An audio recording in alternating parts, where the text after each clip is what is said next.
your favorite teams and players to placing bets in just a few taps. Plus, new customers can get $100 in bonus bets when you make your first $10 wager. Download the ESPN Bet app and sign up with promo code USL to get started today. Must be 21 plus. Gambling problem? Call 1-800-GAMBLER. Terms and conditions apply. See app for details. Offer not available in New York.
Seven o'clock in St. Louis, and you are listening to The Morning After, presented to you by Brown and Crouppen on 101 ESPN and the TMA STL YouTube channel. Tim McKernan, Doug Vaughn, Martin Kilcoyne with you on the program.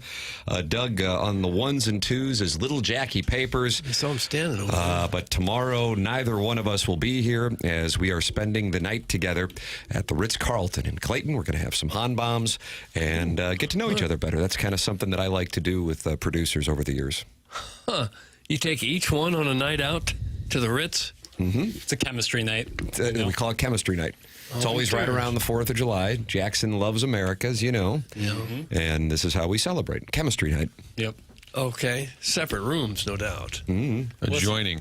Thank you. That's exactly right, adjoining. What's the deal with that? Like, is that just an open door? And if a stranger's on the other side, it's No, like... it's a locked door. I think it's done for parents with children fair. or for sex parties. That's what I was thinking. Like, don't what think it's happens... Not much of an overlap It's between like, the two. well, you go and check, and you're like, ooh, the door's open. How do you do? No, each side has a deadbolt. You don't say, how do you do? I think that's the right way to greet them. Yeah, join you. There you go. Each, Doug's played this out. Each side has a deadbolt, Jackson. Sure. Right. So both sides have to be in on it. You're asking about I'm saying what happens if kinky part. housekeeping doesn't necessarily lock those doors, something Gets a messes little up and someone, next Why thing would you know. you be going through it then? What do you mean? If you didn't know who was on the other side, why would you want to walk through that door? Because you're #curious? Yep. Oh, hashtag. Well, you're not Don't supposed to be kink that shame. curious. Don't kink shame. Hey, you guys got any towel? Ooh, hey, I'm just going to borrow a towel. Mind if I join you? See? Doug's dying for the drop. I mean, he's dying for the papers. Wasn't expected to get cute on a drop. Housekeeping. It's 7:01. May I join you? See, that's the right way to do it. There it is. Yep. Doug was begging for it. He wanted it. And you know what? Begging for it. Papers delivered. What do you got going on, Jackson? You got a family reunion, is that right? Yeah. Yep. Family reunion. Kind of little family vacay. Michigan. Michigan. It's a delightful time of year to be. How in many Michigan. members will be there? Oh, man. I don't know if I can give you an exact number. Oh, very cryptic. Just Like something 20? close. Like 20? Okay. 20? Adjoining room? 20, maybe a little less. No. Maybe a no. cottage? It's rental season. Yeah. Yeah, it's Love rental it. season. Get some fudge. Probably will. What makes a house a Taffy. cottage? Wow, that's a nice question. Text really in your nice. answer. Air Comfort Service text inbox 314-399-9646. Chairman Kurt is manning the Collier and Thompson phone lines. Maybe you want to call in and talk cottages. Okay. It's such a cute little word for a house in the woods or something, but it's just a house, right? It screams open floor plan, right? Ooh. You know? Uh-huh. Like, I think cottage, I think of like that off. where everyone slept in one big room, you know? I bet you do. 314-974-0101. Collier and Thompson phone lines. We're talking cottages and Cardinals and Blues free agency and trades here. And Joey Vitale is scheduled on the Stiefel dossier. And many friends might say, why? I thought he was on Fridays. Well, the program is off for Independence Day, Doug, the 4th of Okay. July. Born on the 4th of July, Joey Vitale. Huh. So he's going to be on Wednesday. Martin, you reached out to him to join the program on Thursday since me and Jackson will be celebrating chemistry night. And he said, how's Wednesday sound? Yeah, it's very confusing because Thursday was going to be Friday, and then he said, let's just do Wednesday. Mm-hmm. And then he said, why am I on? And I said, well, because there's no Friday, and you were going to be on Thursday. And he said, yeah, but now I'm on Wednesday. I said, because you picked Wednesday because he couldn't do Thursday, but it's timely as we talk Blues, off-season news. It's perfect. That's coming up in your Fisher Window and Door Store 8 o'clock hour. And for the Design Air Heating and Cooling email today, we're giving away 2 tickets to Adam Sandler on Friday, October 17th at Enterprise Center. Tickets for Adam Sandler are on sale right now. You can find all the details and a bonus chance to win free tickets to the show right now at 101ESPN.com or on the 101 mobile app. We're dedicating this show today to me, kind of doing something a little different because I will not be here for like the next 7 weeks. So You're the taking olds, 7 weeks off? the olds you can celebrate. Yeah, 7 weeks of vacation. That's standard, isn't it? That's what Savard said you did? Boilerplate. Some be at 2 weeks. Was that boilerplate, Tim, when corporate hands you a stack of papers? Right. This says I can't even walk to my car without permission. Very standard. That's boilerplate. Corporate does that for insurance reasons. Yeah.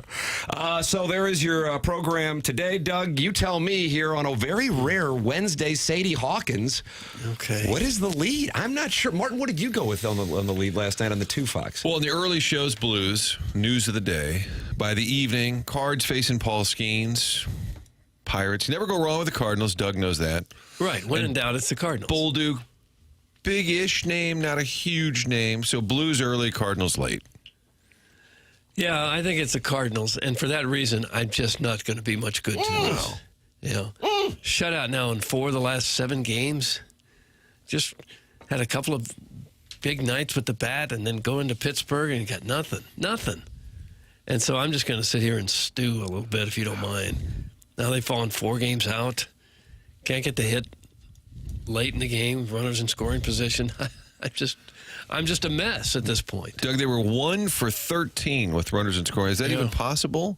I guess they did get a hit, even though the runner was out at the plate, so that counted as a. I was thinking they couldn't have Does had. that count as a hit or a fielder's choice?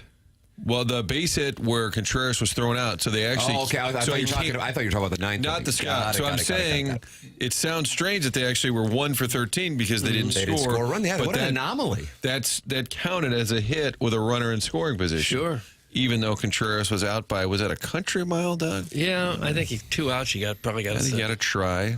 Interesting. Pozo hit, so I'm amazed by that guy. I like that.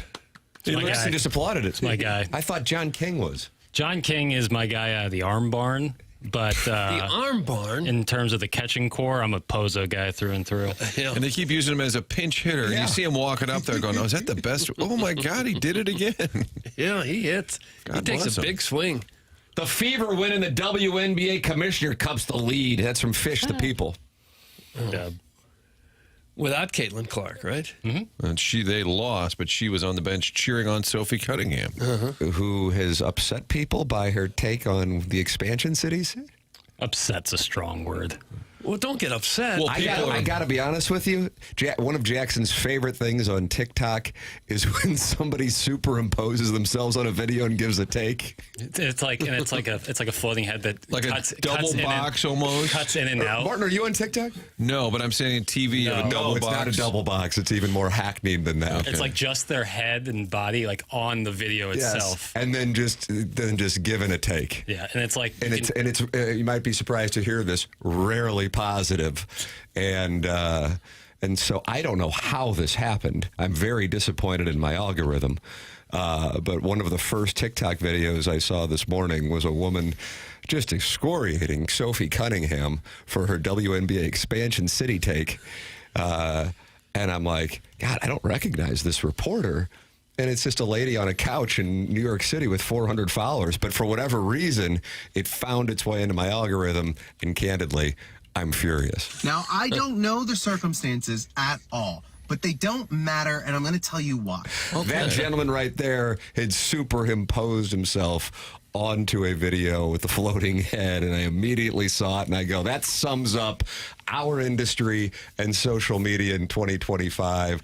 I don't know the circumstances at all, but they don't matter, and I will tell you why. That's it, Doug. I think they're teaching that at the University of Missouri Journalism School. Right.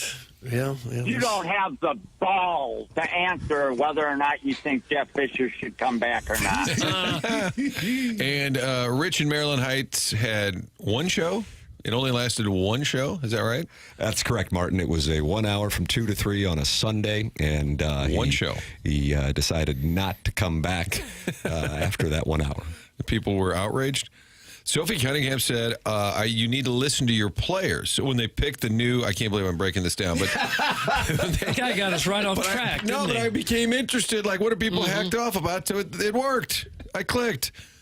The new expansion franchise cities are Cleveland, Philadelphia, Detroit. Sophie Cunningham said, I think you want to listen to your players. Where do they want to play? Where are they going to get excited to play and draw fans? I do think that Miami would have been a great, everybody loves Florida. So it just sounds like she kind of wants to go somewhere fun. I'd rather live in Detroit in the middle of July and August than Miami. She said, I don't know how excited. I don't know about that. I don't know. You put up with the heat. You lived in Miami, Doug. You can answer this best. Yeah. I feel confident in that. She said, I don't know how excited people are to be going to Detroit or Cleveland. Well, isn't she just saying what everyone else is thinking? Nashville's an amazing city. Kansas City, amazing opportunity. Huge arena why don't downtown. you speak up for us? I here? was going to say, part of that Como, Kansas City alliance. There is something often there, goes Martin. on. There Is she is something from that there. area? She's from Columbia. Columbia. Rockbridge? They tend to lean to KC over there. Interesting. But I guarantee Some of us do now, too.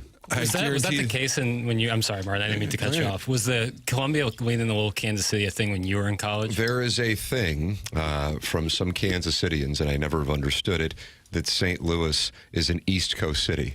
And as somebody who has spent time in the East Coast, Wow. I've heard it described. You haven't necessarily been to the East Coast when you say that, but whatever. Or St. Louis wants to be Chicago.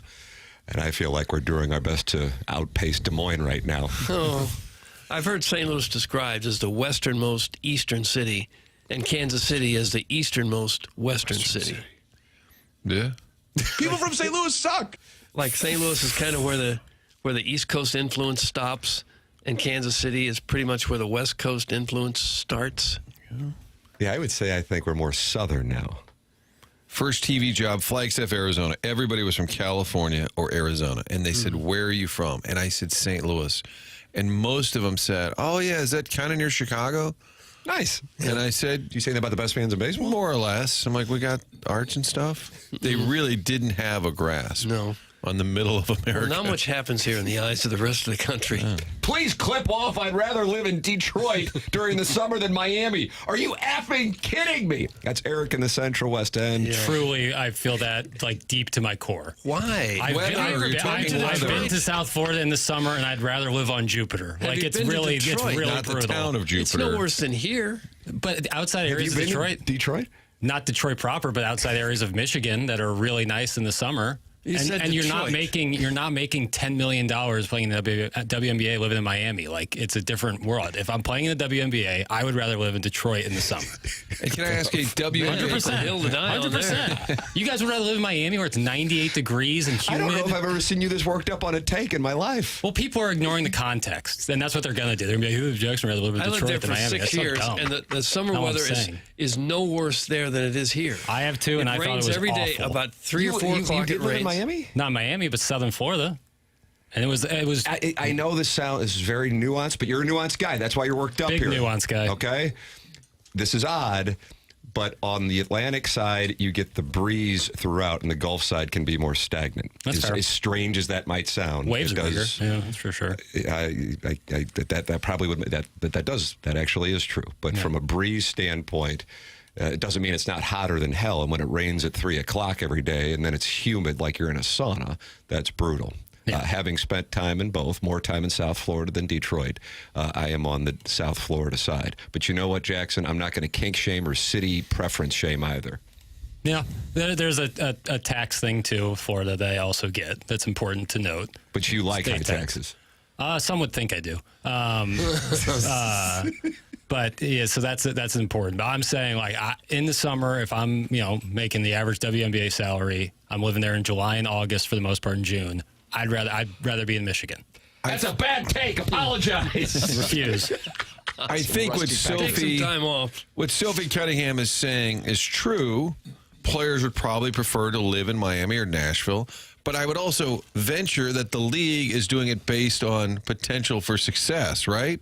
Right. Where they think it will work, where they think they'll make money, or where they have a potential buyer with deep pockets. There's probably They're all NBA cities. That's what I'm saying. There's That's a like the reason. key thing. Yeah, I mean, it's great. You'd rather live in Miami. You'd rather live in Nashville or Kansas City. But those two don't have. Right, but I think the league is picking. They're not asking the players, where would you? Why don't you tell us what movie you want? That's not why they do it. So I think she's off base with that. As someone who is currently residing in Southwest Florida, I can tell you humidity near an ocean is way nicer to experience than humidity in the Midwest. I'm just saying. Doug, that's Sharon and Clayton Starr, the Real Housewives of TMA, who is currently vacationing before shooting begins. Yeah, I think the dead of summer is far more uncomfortable here than it was in South Florida. And when you start a sentence by saying, I'd rather be in Detroit than fill in the blank, I'm not sure you can fill in that blank.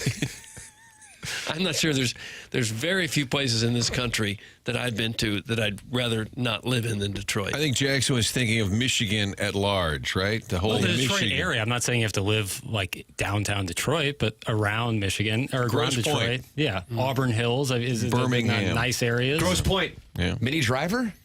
John Cusack? My sister and her husband Jeremy lived in Detroit for a while and had thriving businesses where they sold these rugs, Asian rug, a carpet store. And they quit it all, just left, said life is too short to live in Detroit, and moved to Orange County and just started completely over. Wow. Just so they didn't have to live in Detroit. Is that because they heard there was a WNBA team coming years No. later? They wanted out? No. They just thought there's got to be better places in the United States to live than this. I don't say this just because of your take, Jackson, just because Detroit's rough. I mean, they'd say the same thing about St. Louis, I'm sure, up there.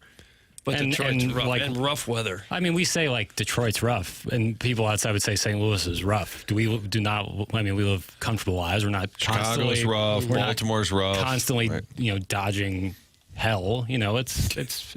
People like to make it like say things are a lot worse than they are, where they don't like live there. I don't know. So Tim did a Sadie Hawkins. Yeah, it was and Sadie Hawkins, Martin. Zach Bolduc was in the mix. Was. Paul Skeens, the Cardinals, Contreras, all in the mix.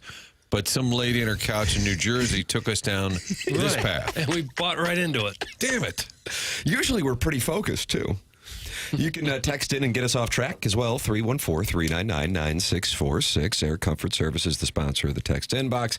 And Michelob Ultra is the sponsor of the YouTube chat where friends have gathered to talk it over. 136 are already in there this morning. That's youtube.com/TMASTL. And Tiny PP is not happy. Why in God's name are we talking WNBA? Because we're the ESPN vehicle in town, and they've groomed us all with their website, which has lots of stories about the WNBA. That's a pretty good answer. That's a pretty good retort. Michelob Ultra, sponsor of the YouTube chat. Michelob Ultra is 95 calories, 2.6 grams of carbohydrates, and the sponsor of the YouTube chat here on TMA. Go on in, watch the program and talk it over, or just watch the program and watch people talking it over. It's up to you. We're not going to tell you what to do. Doug is really adamant on not being told what to do. No. YouTube.com/TMASTL. It was indeed a busy day for the Blues. I wonder if Blues fans feel better or worse about the team 24 hours after yesterday. Certainly Cardinal fans are a little concerned here after another loss to the Pirates and, as Doug mentioned at the outset, the fourth game in the last week in which they were shut out. So that is a big topic of conversation as July begins and the Cardinals have a pivotal stretch of games leading into the trade deadline. So all of those topics on the table with reaction. I was listening to Mailloux yesterday on the Fast Lane with the boys talking it over. It was a really good interview. And then also Doug Armstrong addressed those moves. We'll have that for you in addition to the Cardinal reaction to the loss last night, the call in the ninth inning that went against them from tying the game. All of that is coming your way in addition to the great Joey Vitale, brought to you by Schaefer Door Company, coming up at 8:15. This is TMA, presented to you by Brown & Crouppen on 101 ESPN.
Little Jackie Papers going with Skinnerd.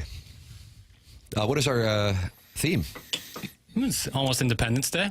So, This guy loves America. Huh. yeah. Sounds like He's even it. got a lighter out. What was that about, Doug? Everybody held a lighter up at the end of the show when you wanted to hear a certain song. And everyone, I guess, because people were smoking darts like crazy back then. And other stuff. Sure.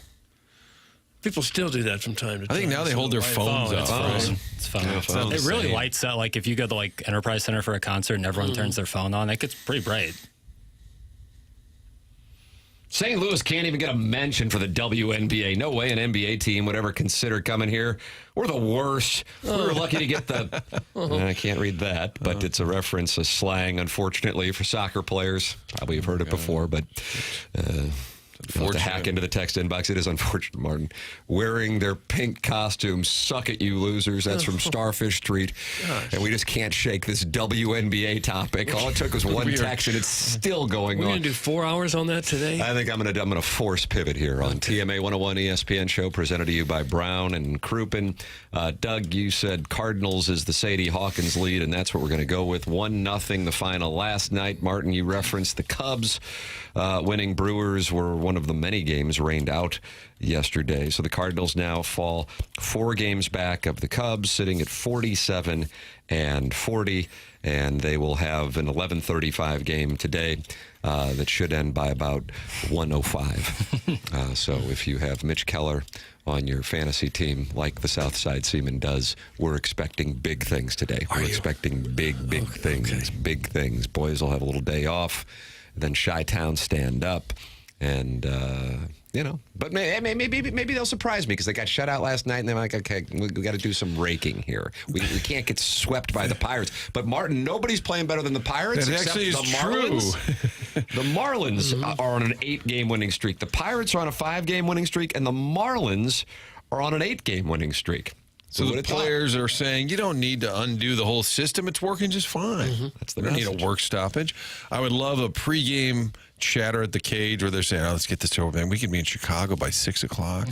We don't play Thursday. And the guy's like, just get up there and get swinging. And they're like, yeah, I know, but we might get swept. All right, we got to try. We got to hit. We can't. I don't want to bit BP. Let's just go to Chicago now. Edmonds might actually advocate for that.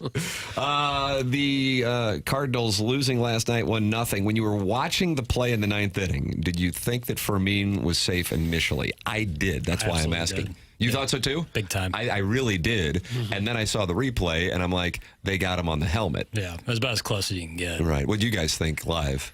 I just wasn't sure. When I saw the replay, he looked out, and then the umpire was kind of in the way of the shot that would have told you for sure. So, I think he was out. Yeah, I think they that's the correct ultimately got call. the But right initially, call. I thought, I'm like, oh, sweet, they scored, and they're going to have a runner at third and a runner at first, for that matter, and this thing's going to keep going. I was the same as Doug. I wasn't sure. They punched him out, and I'm like, I kind of wanted Scott to bunt. So when they got the out, I was more upset about that.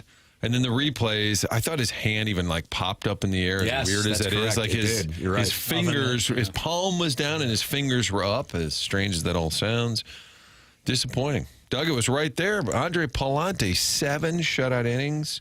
yeah, you hate to waste that performance. And they got Skeens knocked out. I mean, they took him out after 5, so they did their job. He had a high pitch count. Very winnable game, frustrating. And I get Wavin Contreras, but an interesting thought was if he was going to come out, you pinch run for him.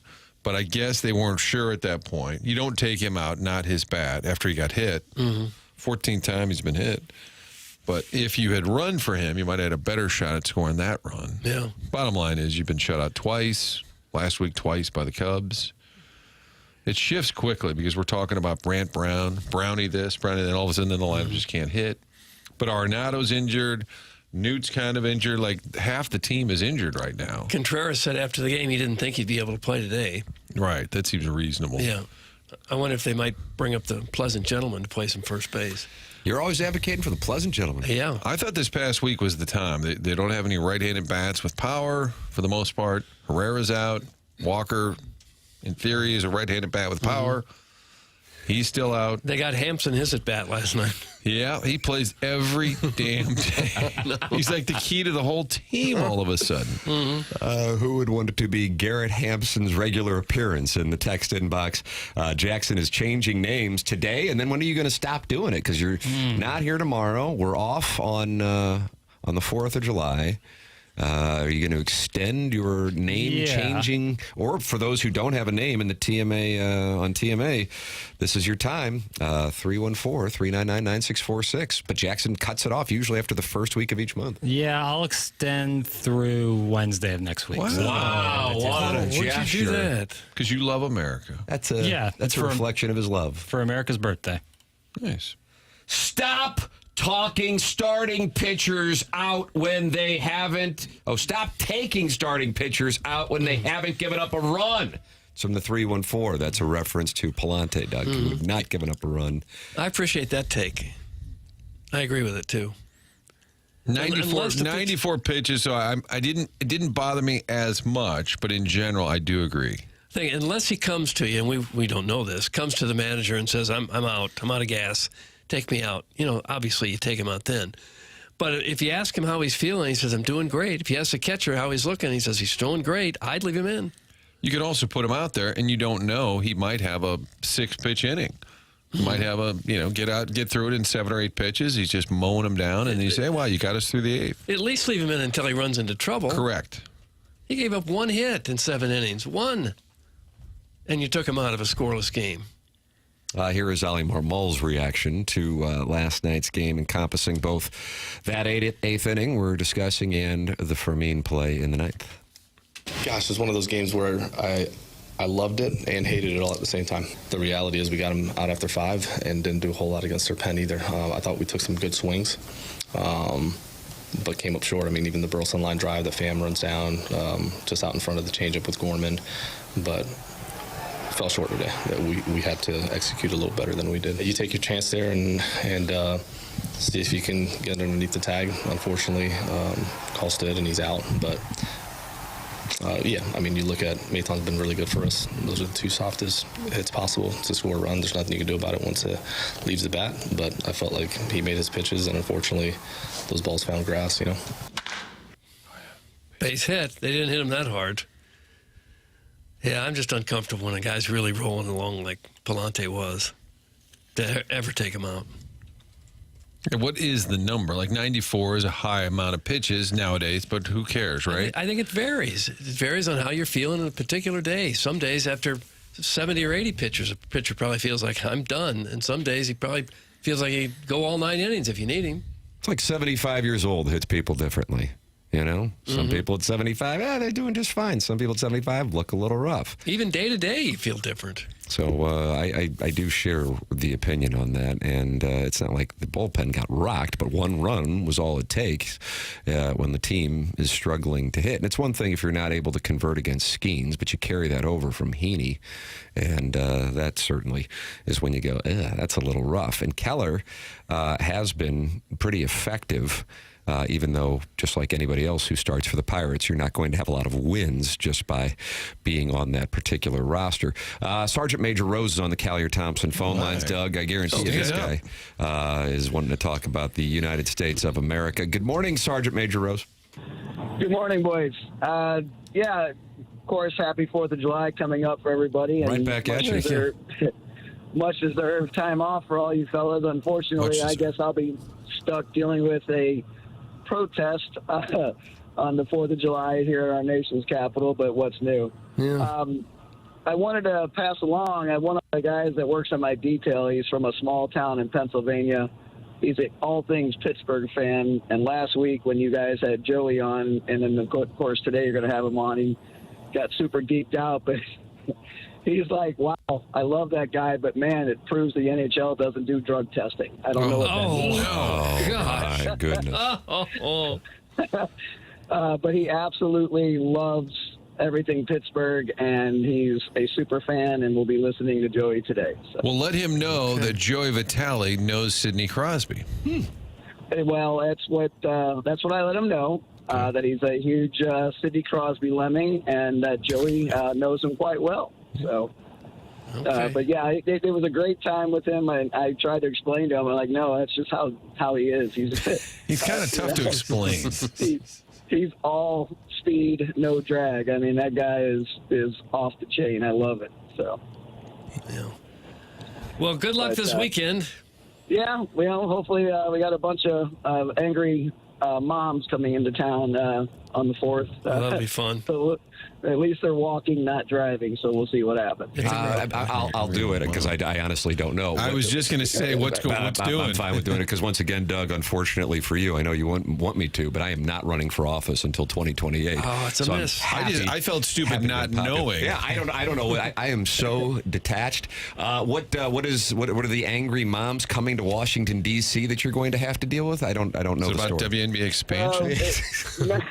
No, you would think that would be the thing they'd be most upset about, but no, it has something to do with, obviously I can't go into a whole lot, but politics, and everybody hates Trump, and, he's the worst thing ever, and so it's another, issue that they want to ruin. He wants to celebrate the country and our, obviously our country's birthday, and I just don't understand why we can't put all of our swords away for a day and then get back to arguing either the following day or the week after, and just enjoy everything about. But specifically, what are the moms angry about?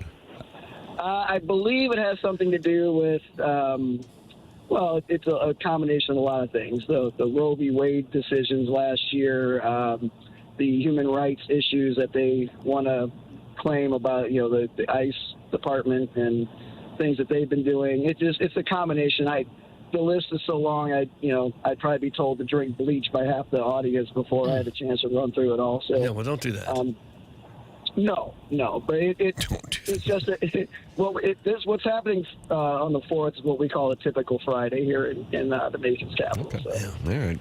Thank you for the explanation. Just was looking for some context. I'm sure people in the audience were. If me and Martin didn't know what the hell was going on, I would imagine people in the audience might not have as well.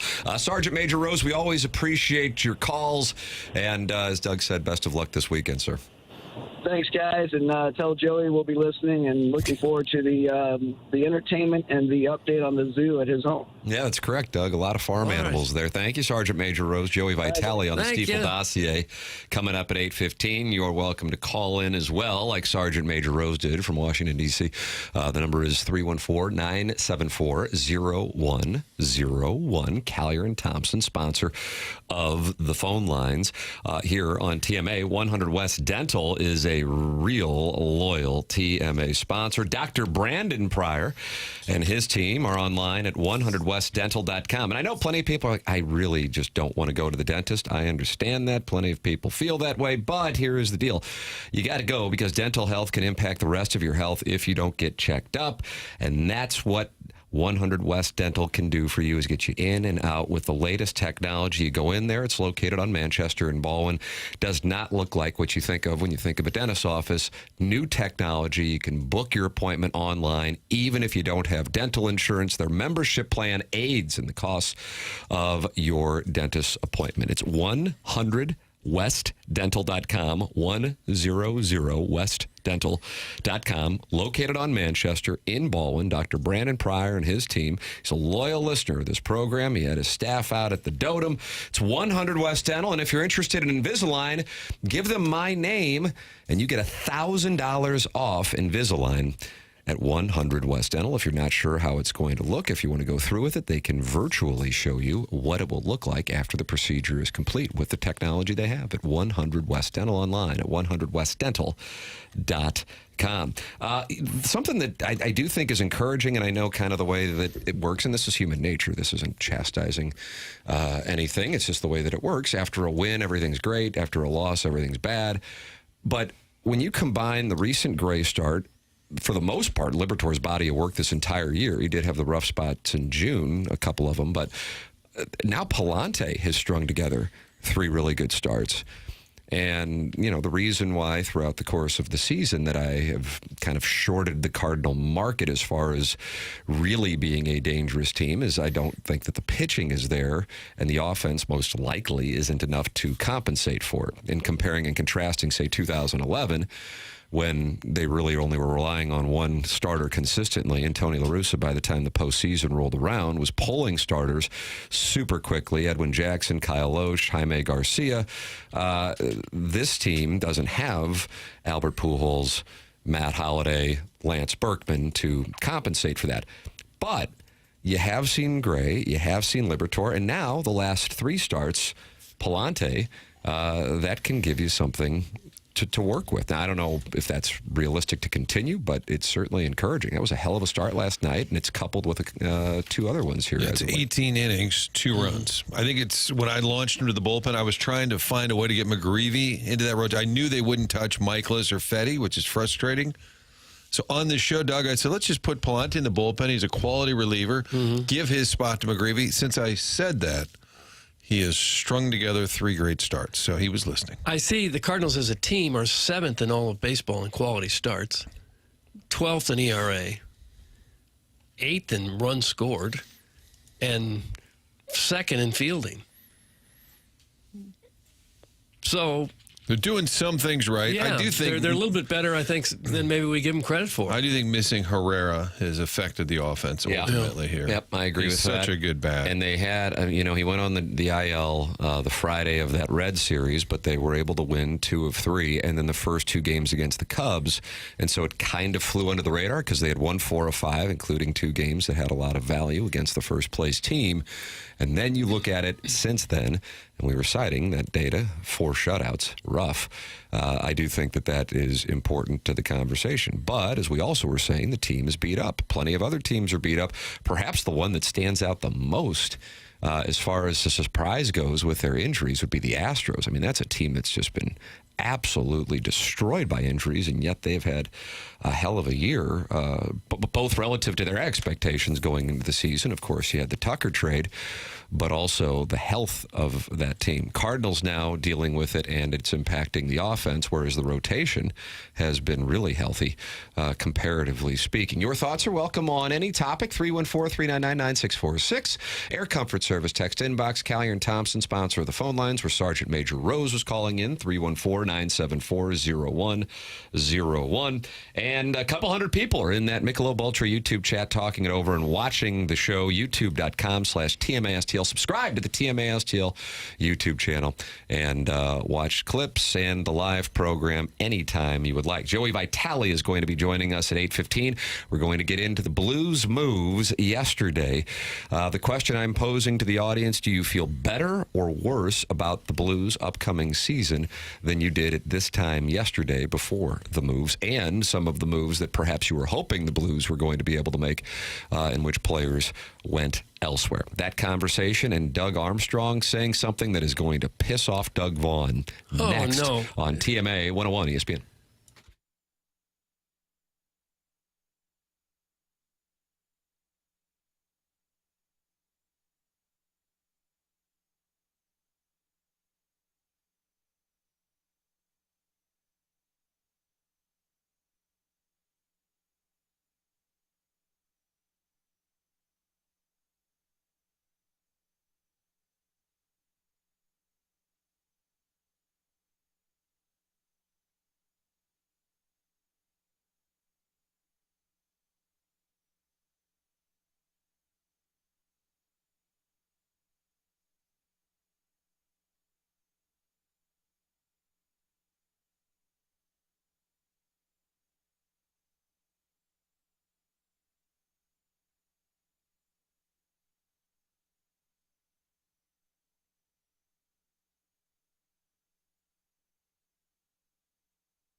This is Jackson with a Sports Center update, driven by Johnny Londoff Chevrolet and Johnny Londoff Autoplex. The Cardinals fall to the Pirates last night. Final score of 1-0 in favor of Pittsburgh.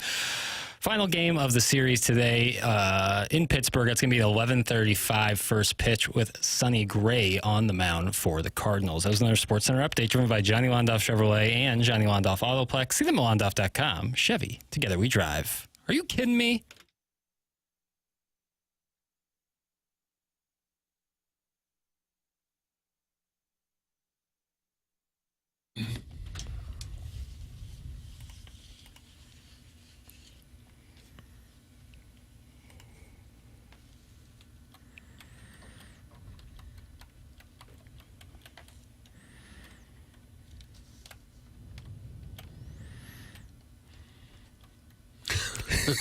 Who is this? Conway Twitty. Oh, is it?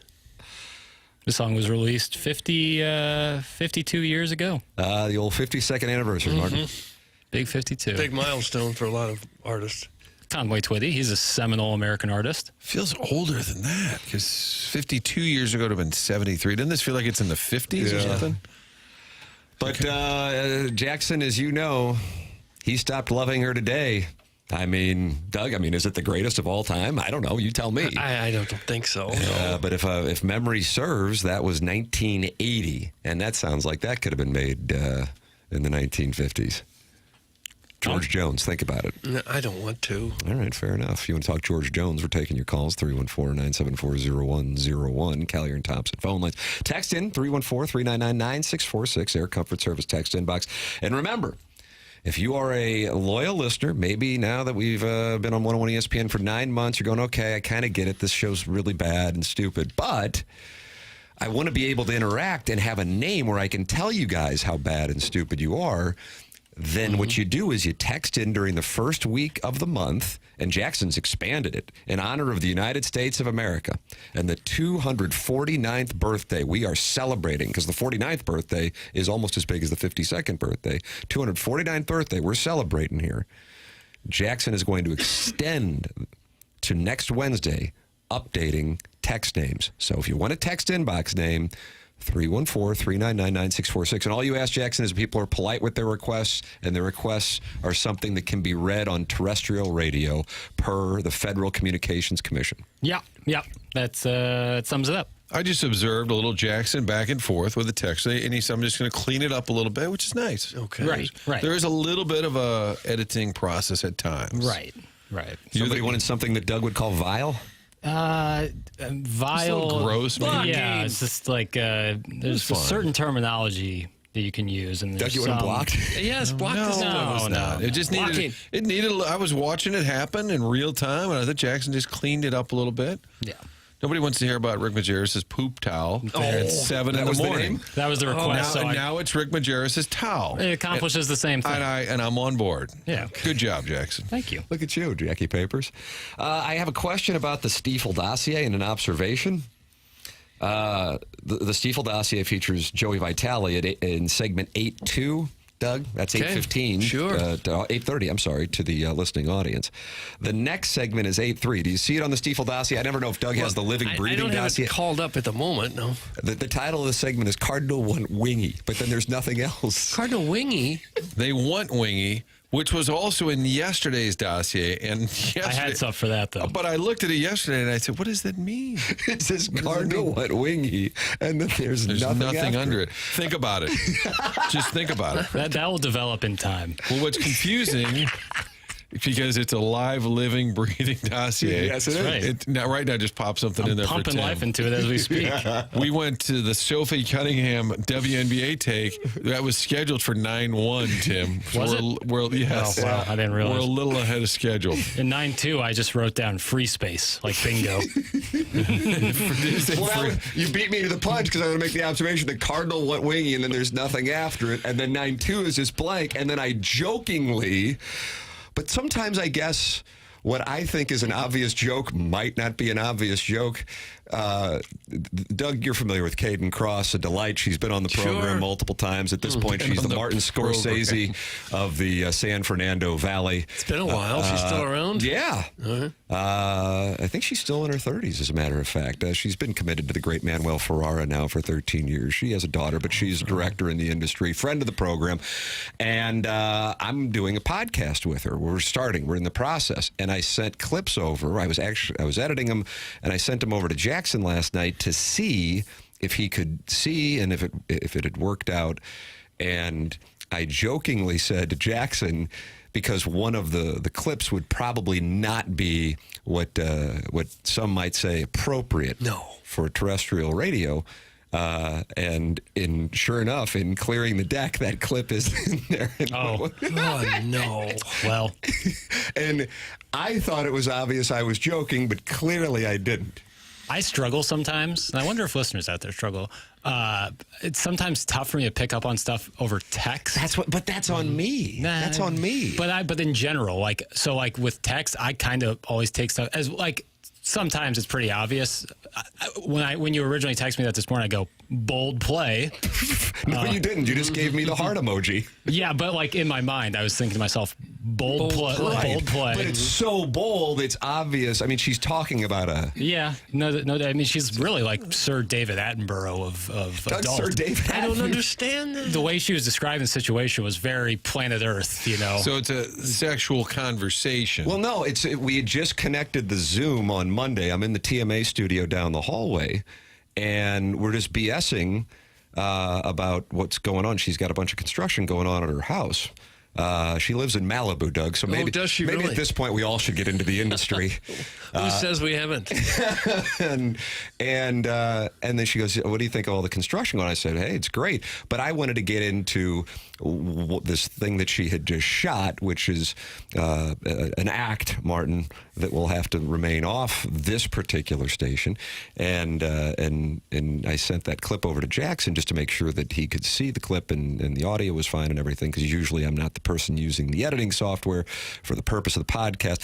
Anyway, no chance in hell I would ever play that on 101 ESPN. But then my humor, even though Papers and I have worked together for 5 years, it was lost in the text inbox. So I think that's on me. So in clearing the deck, for the audience out there, segment 9-3 would be, 9:40-ish or so. That's right. Clearing the deck. You just took it out. It just disappeared. And it's back to Cardinal one wingy. Clearing the deck had some kind of smut talk with Tim, apparently. And then the next one said, which rule would you change in the MLB? Yeah. So that was clearing the deck. So that was the segue. There's a lot on the deck. We got to get clear. Yeah, okay, yeah. and then if I could ask about 10-1, it just says Cinema Corner. Oh, yeah. And there's nothing under that. Yeah. Well, I got to change that. And I had one for you.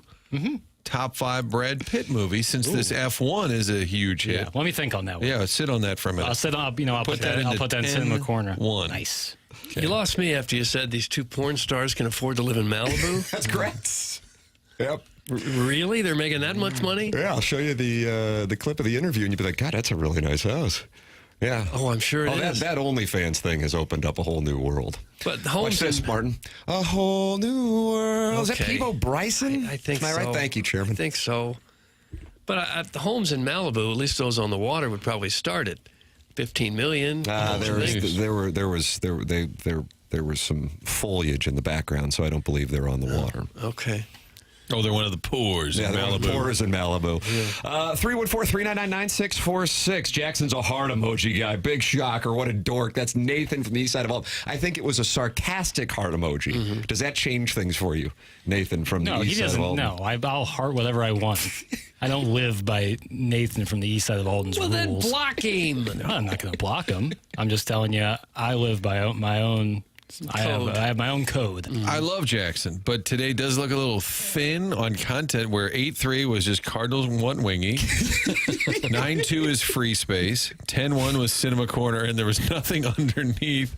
This is the outline for your paper that's not due for a few weeks. You just kind of start with a rough outline, and then you plug and play. Listen, I'm doing the work over here. I'm pounding the pavement. I'm filling this Well, that's dossier great, because piece it's by almost 8 piece. o'clock. So there's the Stiefel dossier. But in the Stiefel dossier, in 7-3, which is what we are in right now, we had the Blues conversation.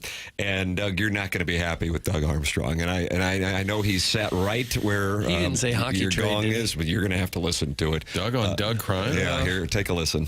Well, he's got excellent skater. He's got an excellent shot. Learning the game in a defending standpoint, but we think he's NHL ready now.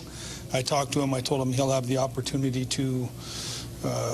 He has a job now. It's his job to come into camp and keep it. I thought when you make a trade like this, it's a old-fashioned hockey trade. Didn't have to say that. It's very difficult to include Bolduc in any deal, and including this one. But when I look at our depth on the wing right now, if you go with Snuggerud and Kyrou, and then you go on the other side with Buchnevich and Holloway, it seemed like an area of strength for ours. And then you look at our depth on the right side of the defense. Our top 4 players are both into their 30s. We used a #1 pick last year to get Juracek, but adding Mailloux fills a void for us in our group today and tomorrow.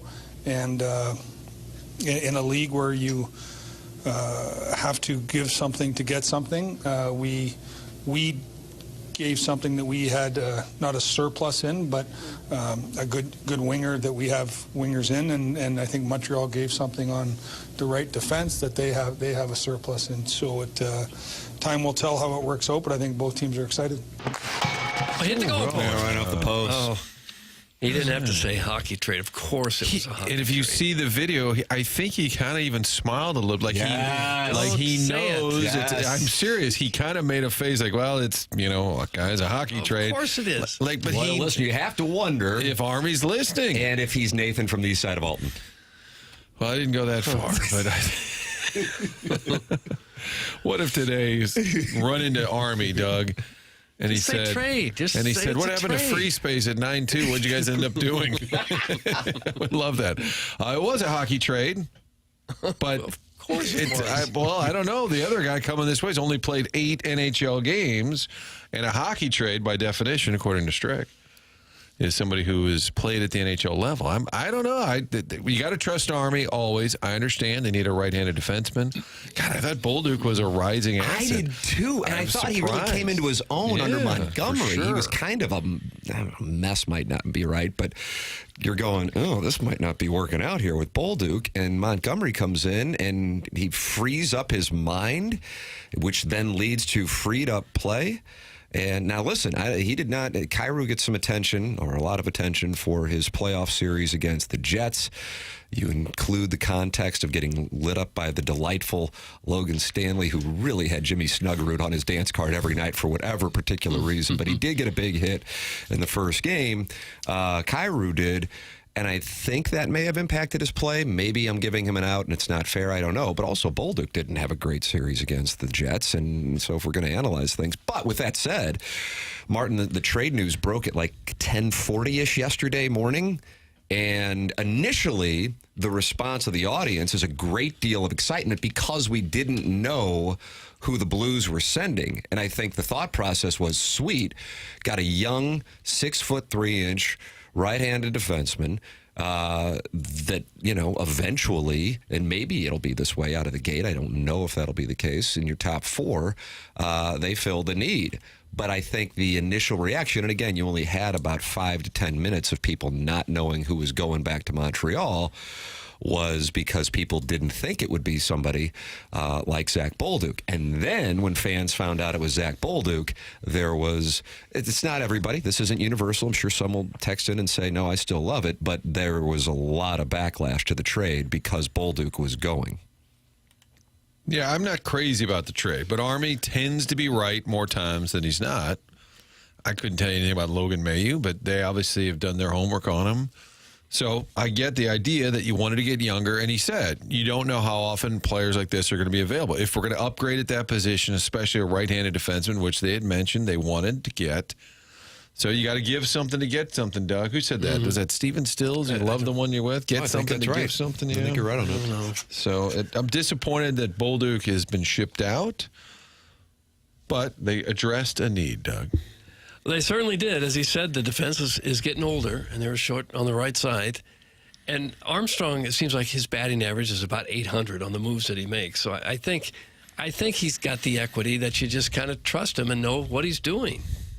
I don't know how you could come to any other conclusion than that. Yeah, summertime deals. They got Shen, they got O'Reilly. They even went out. They signed Maroon, signed Perron. So they've trying to think of some bad moves. I mean, there's every once in a while you sign a guy, you kind of lock somebody up. Krug in the end probably was an overreaction to the Petra deal. That was the big miss. I thought that was in the moment. And it was just maybe in the heat of the moment too. Exactly kind of to show Petra, we don't need you. And I would hope that emotions are not attached to that, but it felt like it even at the time. I agree with you 100% on that, sir.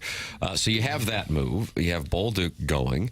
And Martin, we were sitting here with Andy Strickland yesterday, less than an hour before these moves took place, and asking about Faksa. And he said, nothing going on there at the moment. And as it turns out, there was nothing going on because Doug Armstrong said yesterday that they talked with Faksa's agent the night before, and it became clear that the Blues were going to need to go in another direction. He goes back to Dallas. He's able to get 3 years at $2 million per. So that's a win for him. Blues weren't going to do that with him.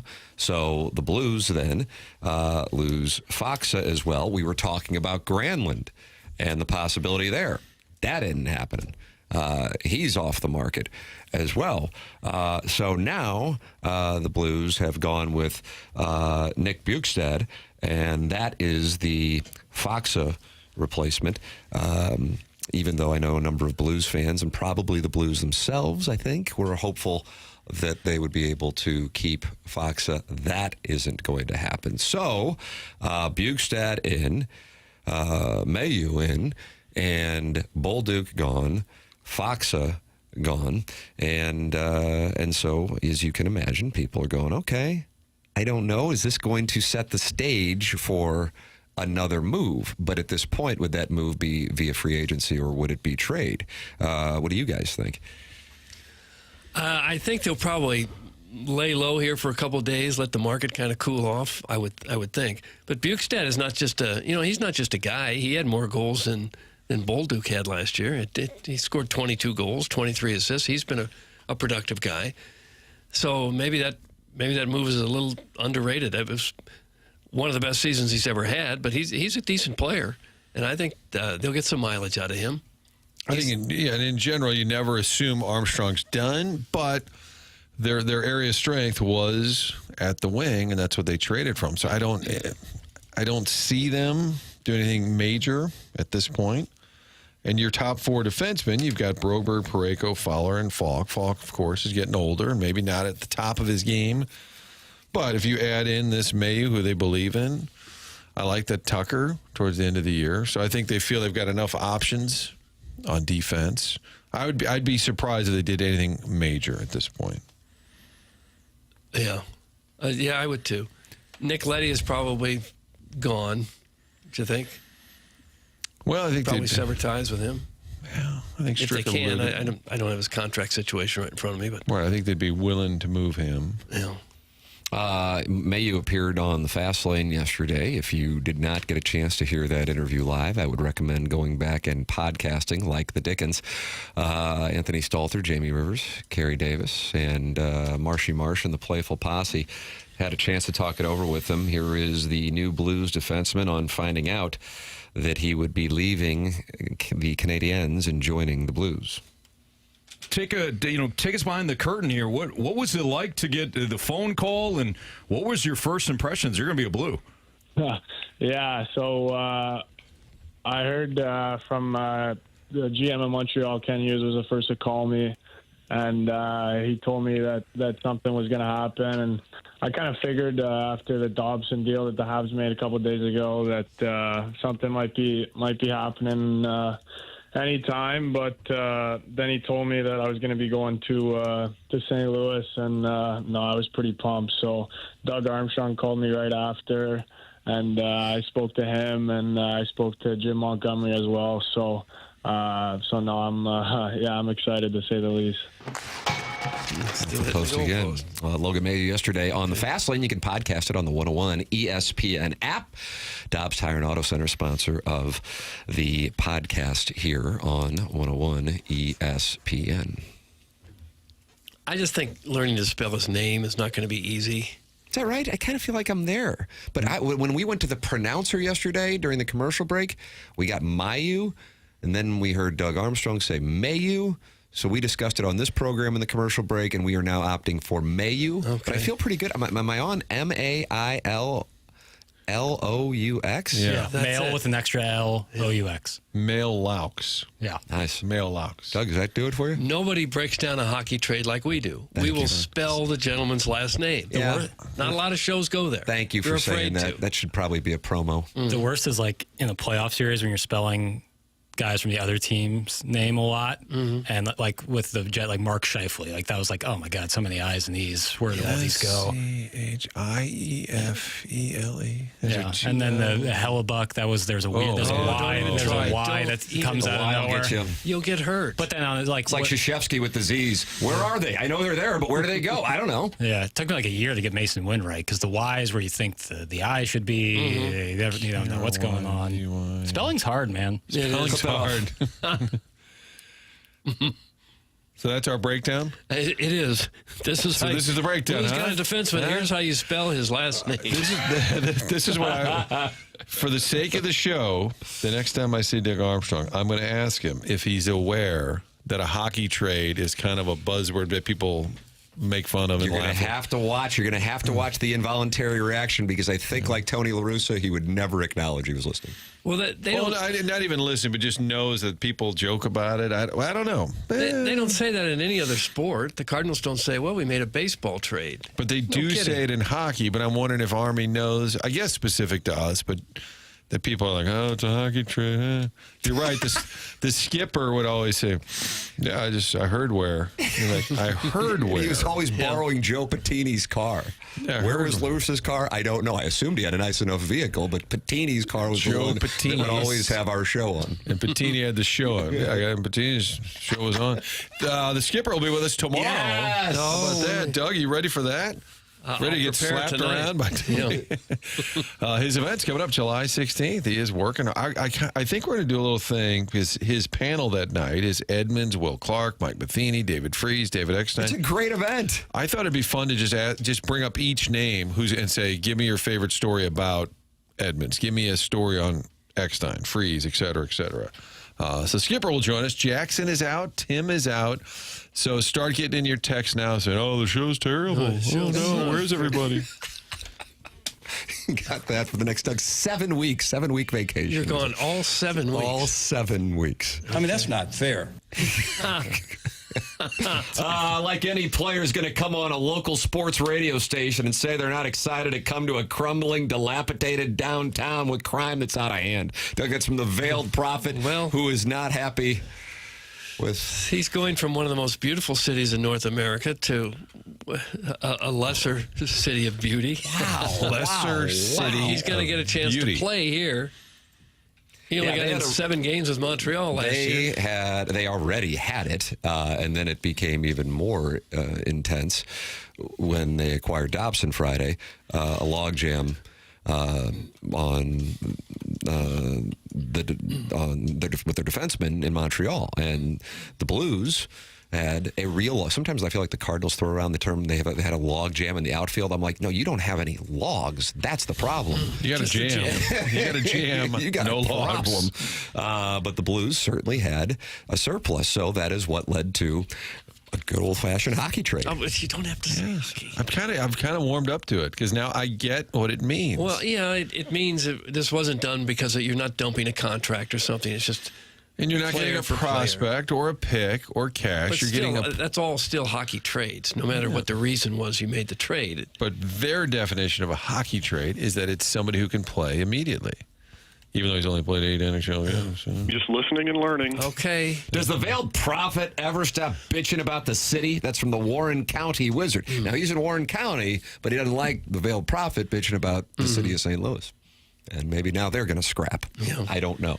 Hey, we're better than Chicago. 314-399-9646. We'll find out about that this coming weekend.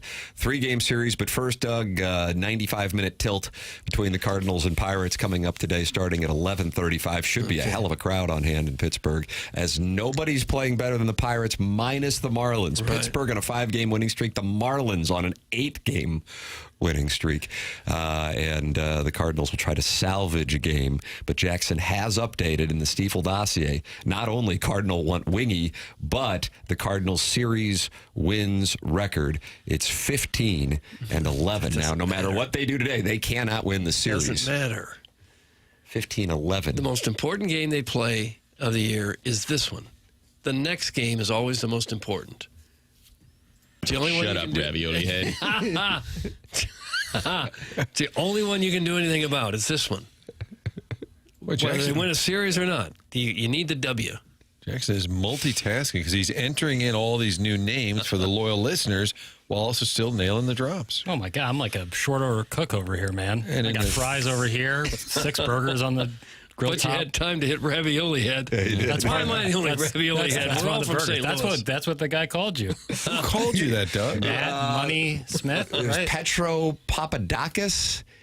He handles some late night, used to be Pac-12. I don't know what he does now, I guess. And I'm not saying that as a shot. Just because the Pac-12 now includes Texas State, things have changed a little bit. But he's a USC guy. I think he was on that 2005 team.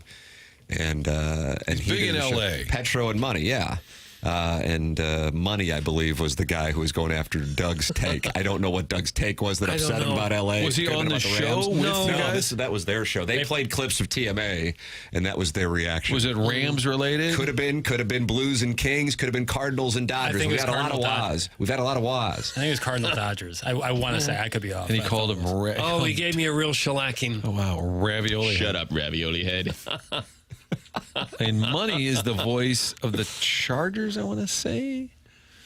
Think about it. Is that right? So far, there's not a ravioli head. How about that? There's Larry Nickel. Well, stand up, TMA supporters. Rushing to your defense. 314-399-9646. Save the number in your phone and then say to Jackson, hey, Jackie Papers, could you please give me this name in the text inbox? And then that substantially increases your chances of getting read on the program. A good email could win you the Design Air Heating and Cooling email of the day. And we're giving away 2 tickets to Adam Sandler for the Design Air Heating and Cooling email of the day coming up on the Stiefel dossier at 10:45. That concert takes place October 17th at Enterprise Center. You can find all the details and a bonus chance to win free tickets to the show right now at 101ESPN.com or on the 101 mobile app. Design Air is the sponsor of the email of the day online at designairservice.com. That's Seth Goldcamp and his team at Design Air Heating and Cooling. Design Air Service, the longest running sponsor on TMA.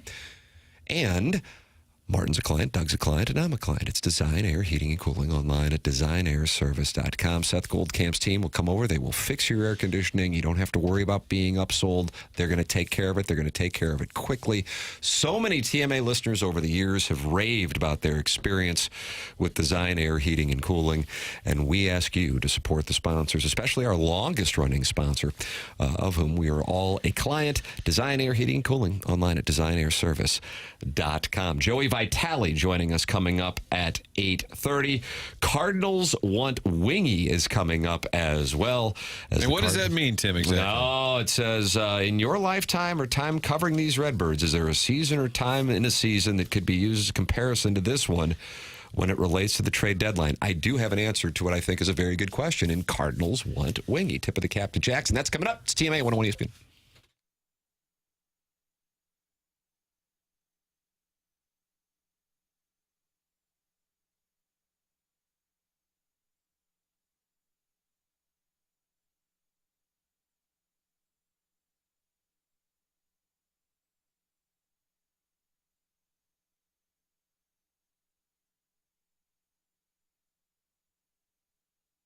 Listen up, folks. No, seriously, listen up. If you're in the market for a new vehicle and you've had some issues in the past, you're not sure what you can get approved for, Auto Loan Pro is here to help. Little to no money down. Also going to get you the best rate possible out there. And they do that by working with over 50 different lenders. Auto Loan Pro. Financing a car, only one thing to know. Choose the Auto Loan Pro. Great website, autoloanpro.com. Easy to navigate. Friend of the show, Robert Thomas, right there on the site. You see them in the TV commercials for Auto Loan Pro as well. And when you go to that website, you'll see a free playbook that you can download. It'll explain to you how the credit process works. You can get your credit back on track while also getting a new vehicle. Next time around, get a different vehicle. Making that large purchase with financing gets complicated. Auto Loan Pro is going to help you get the car and get back on track. They're part of the Lita family of cars. It's real simple. For that vehicle, no matter what your situation, just go online, get the free playbook. It's autoloanpro.com.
Cherry bomb, smoke bombs with your moms. Kids playing with the poppers in the street, burning them snakes all over the concrete.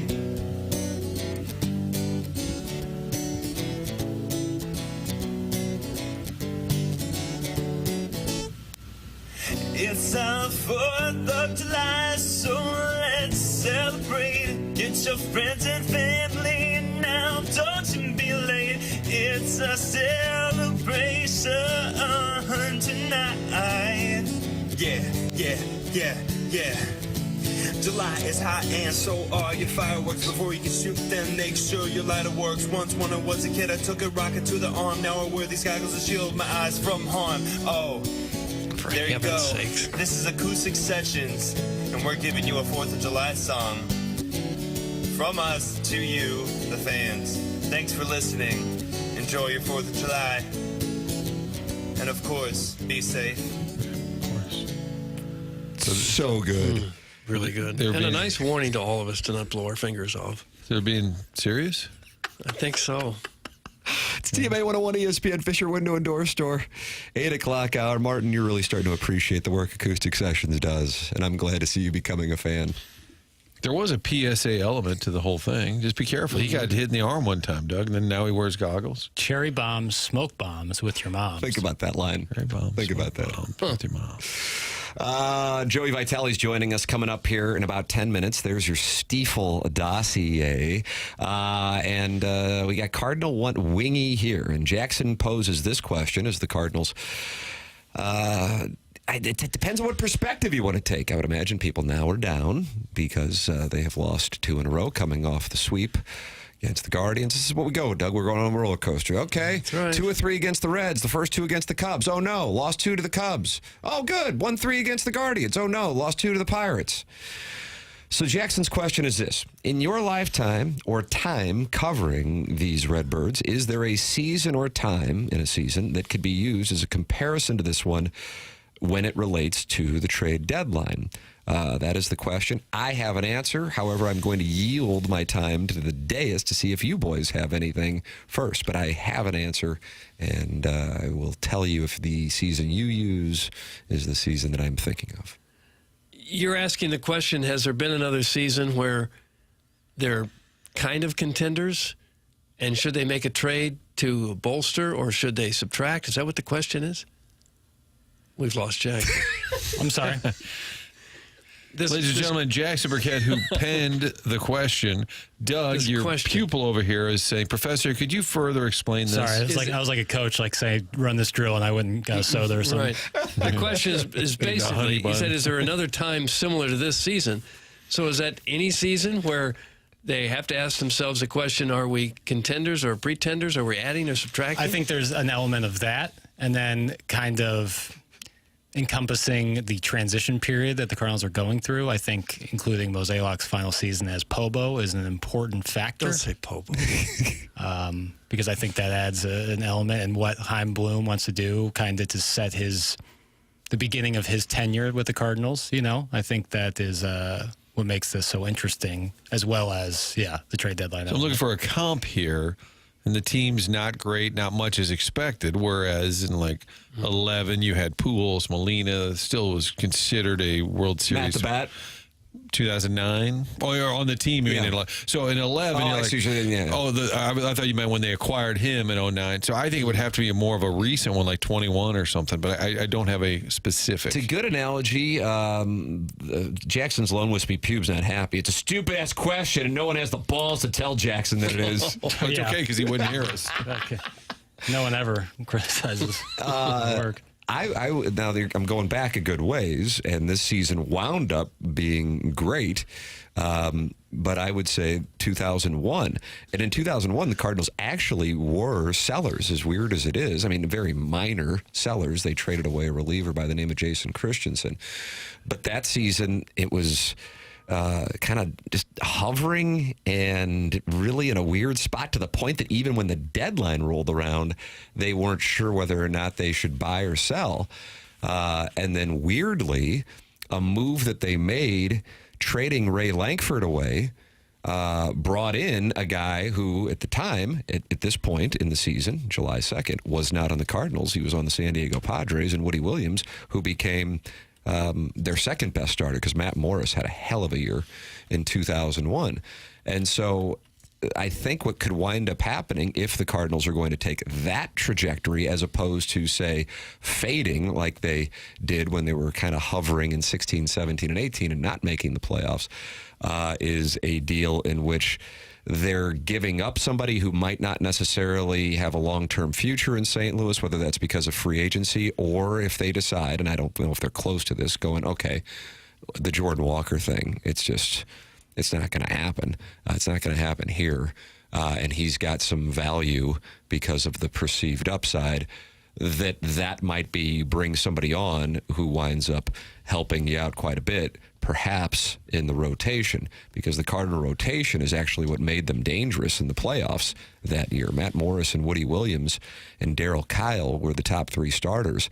And at the time, I don't think that those names, and maybe even now those names don't sound significant, but those guys could deal. And they took the eventual world champions to the bottom of the 9th of the deciding game before the Diamondbacks beat them. So that would be the positive way to look at it. If you wanted to look at it from a negative standpoint, 16, 17, and 18, where they were kind of hovering, but they didn't feel like they were a great team. The difference then is that in 16, in particular, and 17, you're coming off of being in the NLCS and World Series in 11, NLCS in 12, NLCS in World Series in 13, NLCS in 14, and a 100-win season in 15.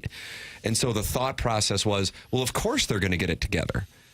Now, coming off of 23 and 24, the thought process is, these guys, even if they do make a move, it's not going to be a big one, and they're not going to get it together anyway.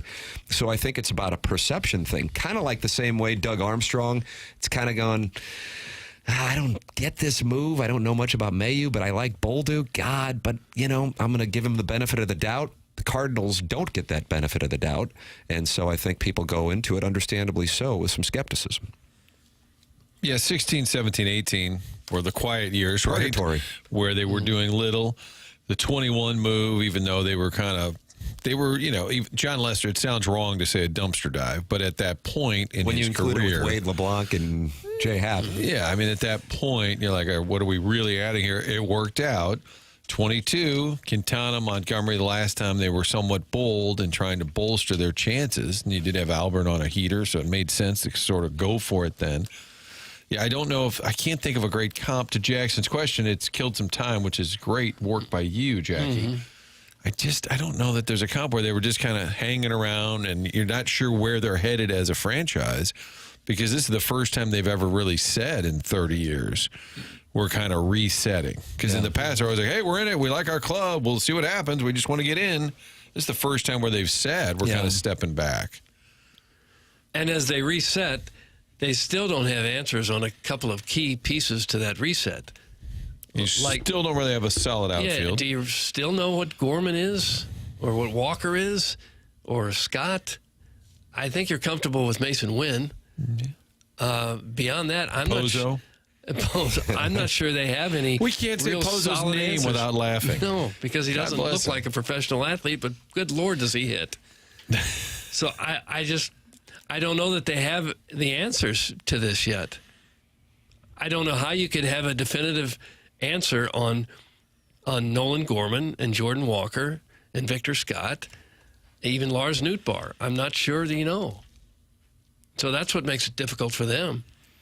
They will have quite a spot here because there is some significant value to the next 4 games. You want to avoid a sweep against Pittsburgh. So surprisingly, you're dealing with that coming up this morning at 11:35. And then you've got the series with the Cubs. If these things were to go off the rails, granted, at that point, you're still only in the first/second week of July, but it can steer things toward, okay, there isn't a whole lot of room for error if they do want to be in a position to acquire, take your pick of whatever it would be, pitcher, bullpen, or outfield help.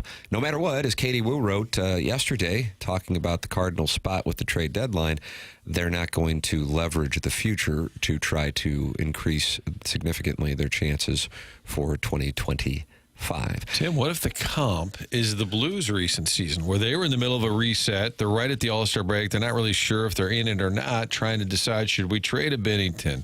Cardinals have a Helsley, kind of an established, do we send a message to the team, all right, this year it's not happening, we're still building towards the future? I think the thought process is a little bit similar. Yeah. They're in a spot. They need a Four Nations reset coming up, and maybe the All-Star break will provide that. Joey Vitale is going to join us on Blues Moves yesterday, and also farm animals in his neighborhood, in his yard.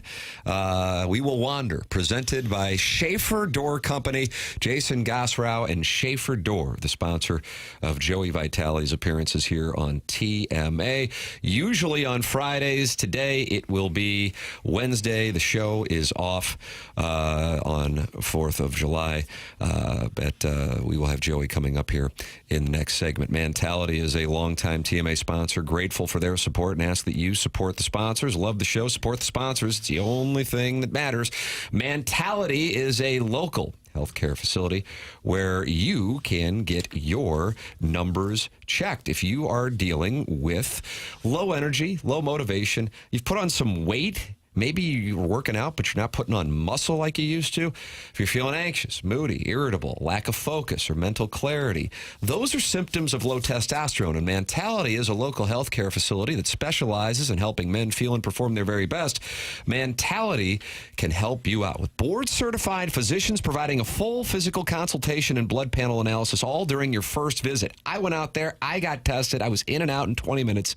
Super knowledgeable and friendly staff. Mentality focuses on free testosterone levels, which many doctors overlook, ensuring your treatment is tailored to your body. It's Mentality. If you want to learn more, go to mentalityhealth.com/radio. That's mentalityhealth.com/radio to find out more information.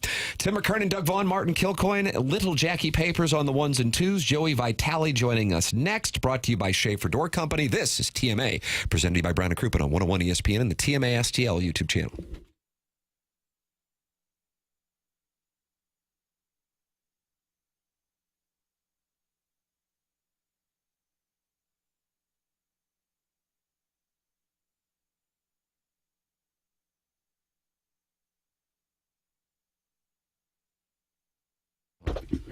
Michael's Flooring is online at igotfloored.com. And Michael has been owning and operating Michael's Flooring going back 31 years. We're talking about local family ownership. So if you're sitting there and looking at your house and going, man, we really could do some updating here, that's where Michael's can help you out. You can go online right now at igotfloored.com and get 3 samples free from Proximity Mills. That's right, 3 samples for free from Proximity Mills. Michael's family and locally owned for over 30 years, and Michael takes great pride in the work that his staff does and the relationships he has with his customers. They have it all, but carpet is awesome, and it is back in style. And they have so many varieties of all flooring, and have 3 easy to get to locations in St. Louis. They are in Creve Coeur, they are in Garden Prairie, and they are in St. Peters. Come see why people are loving getting floored by Michael, and make sure you visit igotfloored.com.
Doug, is this your jam or is it Joey Vitale's jam?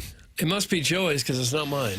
Ladies and gentlemen, it is our pleasure to welcome to the Morning After, presented to you by Brown and Crouppen on 101 ESPN and the TMA YouTube channel, the great Joey Vitale, brought to you by Schaefer Door Company. Doug, there he is. He's right here on the Callier and Thompson phone lines. Morning, Joey. Morning, boys. How we doing? Oh, we're fine. Fine. You?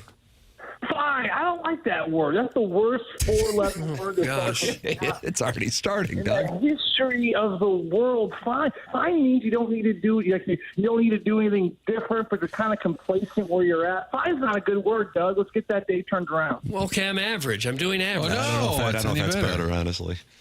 It's the same. Okay. Well, that's just kind of where I am. Joey, you back from Dallas? Back from the Big D, yes. Nationals were great. Thank you for asking. You're a good friend, Tim. You remember the details of my life. You're a busy man, too. Dallas was awesome. The girls completely achieved a little bit higher than they were probably zeroed into. Their team came in, I think, 13 or 14th in the country. They ended up losing in the Elite Eight gold bracket, so they kind of finished with a group of kids in that top 5 in the country, which is remarkable. It was a wonderful weekend, but, volleyball aside, it was nice to spend some one-on-one time with my oldest, who she's kind of the mother hen here, if you will, with all the other kids running around. So she's always a lot of responsibility put on her shoulders. So as any parent out there, I'm sure you guys know that the one-on-one time, especially when you get out of the city of St. Louis, to really kind of focus in on them. It was special. It was remarkable, actually, and I'm really, really grateful we had that time together. Huh. There really is something to that birth order thing, how kids are different depending on where they were born, first or last, and how they grow up and what it leads to them in the future. You really become more of a leader, I think, as the older kid. Do you notice that with your children? I do. The old school Italians, maybe other people are like this too, but my dad was the oldest of 6, and God rest his soul. He had a very tough childhood. My nanu from Sicily was very tough on him. But the mindset, or I guess the idea behind it is, you as parents, you're limited. You can only do so much, especially with big families. So you just have to be super strict, if you will, and making sure the oldest turn out as best as they can, because now they're the leaders of this next group.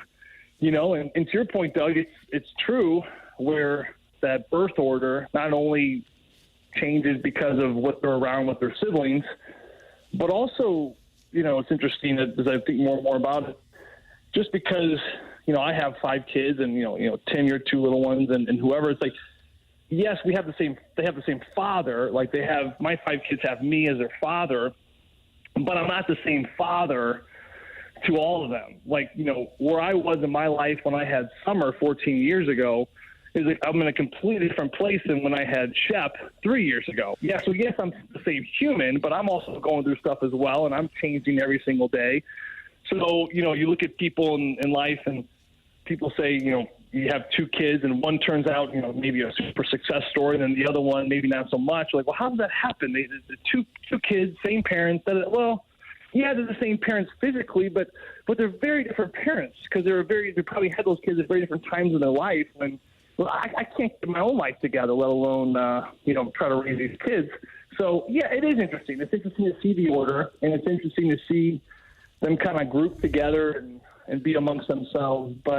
And like I said, for the oldest, our daughter Summer, she's always helping out, always with the kids. She's gonna be a great mom one day. But right now, it was just nice to grab her for a little one-on-one time. You think Summer ever says to Shep, "Oh, you're lucky. You should have seen the dad I got back in the day." Yeah, probably. Yeah, probably. I mean, my son Shep, he's a youngest of 5. This is a true story. 3 weeks ago, I'm in my dining room, and like any parent out there, I'm sure you can relate. But it's summertime, and we were trying to get into the weeds of summer, and I'm like going crazy because there's no structure, and I'm talking to my wife. I'm like, we got to sit down and we got to figure out how these summer days. We got to get some form of structure built in, at least the morning, because it's just chaos. I mean, it's just kids waking up at 10, like hanging out, watching, Big City Greens till 1 in the afternoon. No one's had breakfast. I mean, it was just chaos. So I was like, sitting down, I'm like, we got to figure this out. So I sit down with the oldest three, and, Birdie and Shep, our two youngest, are in the other room kind of playing with some toys, and we're kind of getting in the weeds of, maybe habit stacking a little bit or just trying to get the life together a little bit. And all of a sudden, it's been like 15, 20 minutes, and we can't find Shep, and we're looking all over the place. Not really panic because he's a survivor, but I swear to God, I go outside, and here's Shep. He's wearing his How to Train Your Dragon outfit, full costume. It's like 120-degree heat index outside. He's got a dragon costume, and he's holding one of our little silky chickens, and he's hanging out right by the street here at Argonne. And cars are just flying by, looking at this little 3-year-old in a dragon costume holding up chickens. He's like 2 feet from the road. So, yeah, I guess to answer your question, I probably would have never allowed Summer to do that when she was 3. But I think Shep's going to probably be okay down the road. Just right now, we just got to keep him off the road and away from the chickens. Hey, when does we keep him away from the chickens, Doug? I need you to help out on that. Since Joey just gave out his address. When does he turn 4? He turns 4 in August. He's 2 days. He's August 9th, 2 days after Sid the Kid. Heard of him? 8'7". Oh, Lord. 6:45. Martin, 6:45 if you're in California, 8:45 if you're in St. Louis. I told my wife August 7th, hey, what are you thinking? What are you thinking? She's like, I don't know. It's just that. I'm like, Sid the Kid's birthday's today. I think he'd be an absolute legend if he was born on the same day as my buddy, my bestie, Sid the Kid. And she's like, Joe, I'm just going to allow him to come when he comes. I'm like, you sure? So I'm loading her up with spicy food, and I'm trying to pinch that little area. If you go to the women, if your woman out there is she's going to be giving birth here soon, there's a little behind her ankle. There's a little ligament. If you pinch that ligament and kind of rub that ligament, apparently it's supposed to induce labor. So I'm pinching these ligaments behind her ankle and feeding her Nacho Mamas. Shout out Nacho Mamas. Love Nacho Mamas. Time to take a break. Love me. Nacho Mamas during COVID. Nacho Mamas during Margaritas COVID. to go. Oh, Marty, you're all over it. So they somehow. I think you're distracting him, Jackson. I think you may have knocked him off. Sorry, Joe. You can't knock me off, Jackson. Nacho Mamas, they have a loophole somewhere. I don't know where this has been grandfathered in, but they actually might be ending right now. Yeah, at the drive-through. So you go through the drive-through, and I'm thinking my wife during COVID, we're like, hey, we need Nacho Mamas. I don't have anything for dinner. Da da da. So I would do my due diligence, and I would volunteer to go to Nacho Mamas, and then I would buy 4 margaritas. I think I came home with 1, and then we'd eventually have another good night. Anyway, so I pumped her with Nacho Mamas. She couldn't have Shep, unfortunately, on 8/7. It would have been a doozy, a dandy of a day where I could celebrate Sid the Kid's birthday and my son, but she selfishly waited 2 more days, and we had him on August 9th. So will he be? I'm trying to see if we'll have kids in the same class. I think we will. Doug, do you know the cutoff for when kids are in the same class? No. Martin, do you know the cutoff? Because my son is 3 as well, but doesn't turn 4 until right January. August. Yeah, something. So January. So and that's your little guy, not Jameson. What's the other little booger's name? Aiden. Little booger. Aiden, little booger. He's a cute little booger. So Aiden and the Shep dog should be in the same class. So Shep's going to be old. He'll be in August, and then your son's going to be right in the middle. He'll be in the sweet spot. Nice. But he's born in January, and as I've learned here, finding a little bit about the hockey community, there are a number of Canadians and maybe some Americans who aggressively attempt to procreate in late March, early April, so they can have children born in January, which is advantageous for hockey. Yes. Yeah, so a true gestation period for a female is actually 10 months. So it is? I thought it was 40 weeks. No, look it up. 10 months. Okay. So if you work backwards, yes, you're the complete psychopaths out there who strategically plan the night where they want to what's it called when you have a baby? Not conceptualize, conceive. Conceive when you want to conceive a baby. They try to do it within the month, where then their baby's going to be born in January. Because hockey is all based off birth years, the year you were born. A January 12th 1985 baby is going to be playing hockey one day with a December 16th, 1985 baby. So you look at that like, okay, so what's the big deal? Well, the big deal is that, especially around the puberty age, a January baby compared to a December baby, I mean, that's almost 12 full months of completely different advantage of development. So, it's actually an interesting book called The Outliers by Malcolm Gladwell. I recommend it to anyone. His first chapter talks about this. He's watching a junior hockey game up in Canada, and he's looking at this roster. And it kind of inspired him to write this, New York best-selling book. And he's looking at the roster, and he's noticing all these boys who are, 16, 18 years old. The vast majority of these boys are born in January, February, and March. And he's like, is that a coincidence? So he went across the board. He started diving in a little bit more. And he recognized that, no, across the board it is. And he realized that through hockey, it's a birth year process where now these kids, it just so happens that a huge advantage that they had was just the year you're born, which kind of ties into the bigger picture of athletics and athletes who make it, as we all know, and whether these athletes who win these ESPYs and make it into the Hall of Fame will ever admit, it's a lot of it's just pure luck. Like it is. It's just pure timing and pure luck with when you're born, who saw you at a certain time. So that's the reality that probably a lot of these professional athletes, either they don't know or they don't want to tell people because they want to self-proclaim that they've worked so hard their whole life. And certainly working hard is important, but you got to have a good environment, which is luck. You got to be drafted, be seen at the right time, which is luck. Your parents had to conceive you at the right time, so that's kind of a lot of luck. Sure. You're still in liquid form. Like the gestation period. The point is, liquid form. Clip that off. We like to read books and talk smart things too. How about that Butestead? Hey, I'm telling you, I know fans are a little up in arms a little bit. I know some people were kind of, nipping around. Hey, we lost Fox. Good for Radek Fox. I think he deserves every penny. I think he's a stud. Dallas is going to bring him back. I think they, realize. And we all had the girl, right? The one that got away that you don't realize how good it is that you lost it. You've been there, Doug. Come on.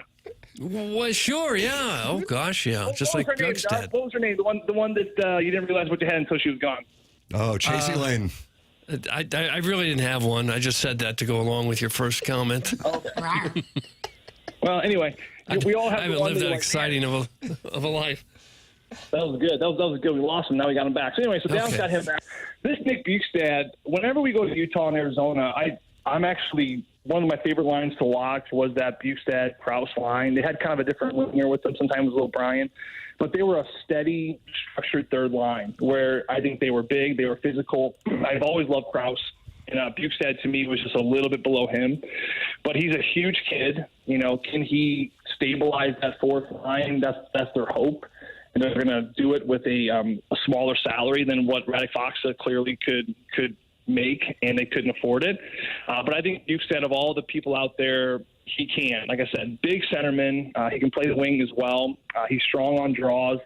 He's a disturber. The question becomes is, can he be as consistently dependable as Radek Fox was, guys? Because that fourth line, to me, that was the fourth line that Jim Montgomery told us heading into round one of the playoffs that this year turned around. This past season he was talking about. It really turned around in December, and it was that fourth line that really established for us the culture of what we want to do. They were physical, they were energized, they were dependable, they were tuned into the details of the games, the stopping, the starting, the reattacking, the reloading, the blocking shots. Everything they did, every line picked on that fourth line and said, this is how we have to implement our game. So the question becomes, can Nick come in and replace Radek Fox with a Walker and Korchenko on those wings and really establish for Jim Montgomery what he called basically the foundation of how their year got turned around? And like I said, he's not Radek in my mind yet, but I do think we have a player here, and I'm excited to see him in the Blues uniform. What about the big deal yesterday, though? What about the big deal?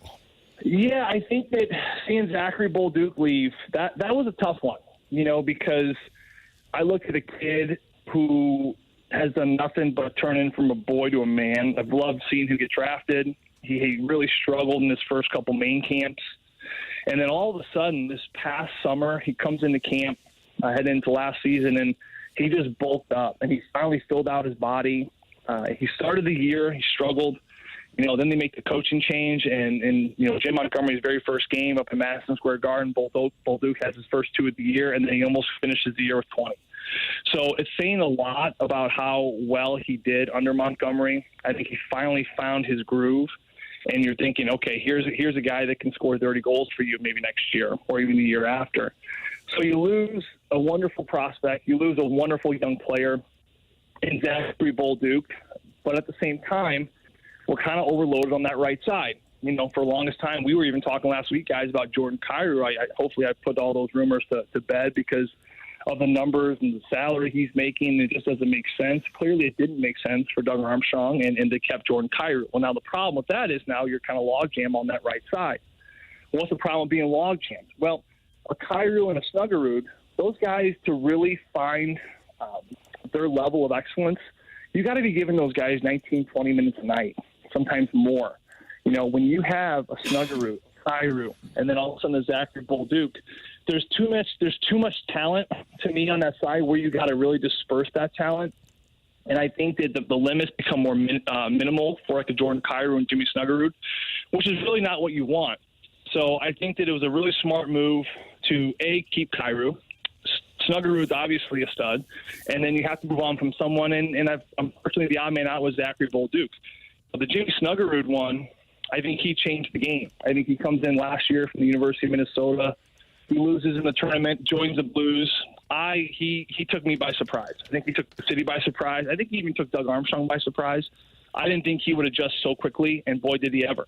Now, him coming in, establishing himself that he is NHL ready and he can make a difference right away, that to me changed the whole game. It changed everything, right? So now you're looking at who we got to lose on that right side, and they lose a great player in Zachary Bolduc. However, now they bring in a young defenseman, a big defenseman that fits the mold of what the Blues are trying to do. You remember last year, the Blues did something that really no other team did as well, which propelled them to excellence and making it to the playoffs in the very final day of the regular season. And that was their defensemen changed the game.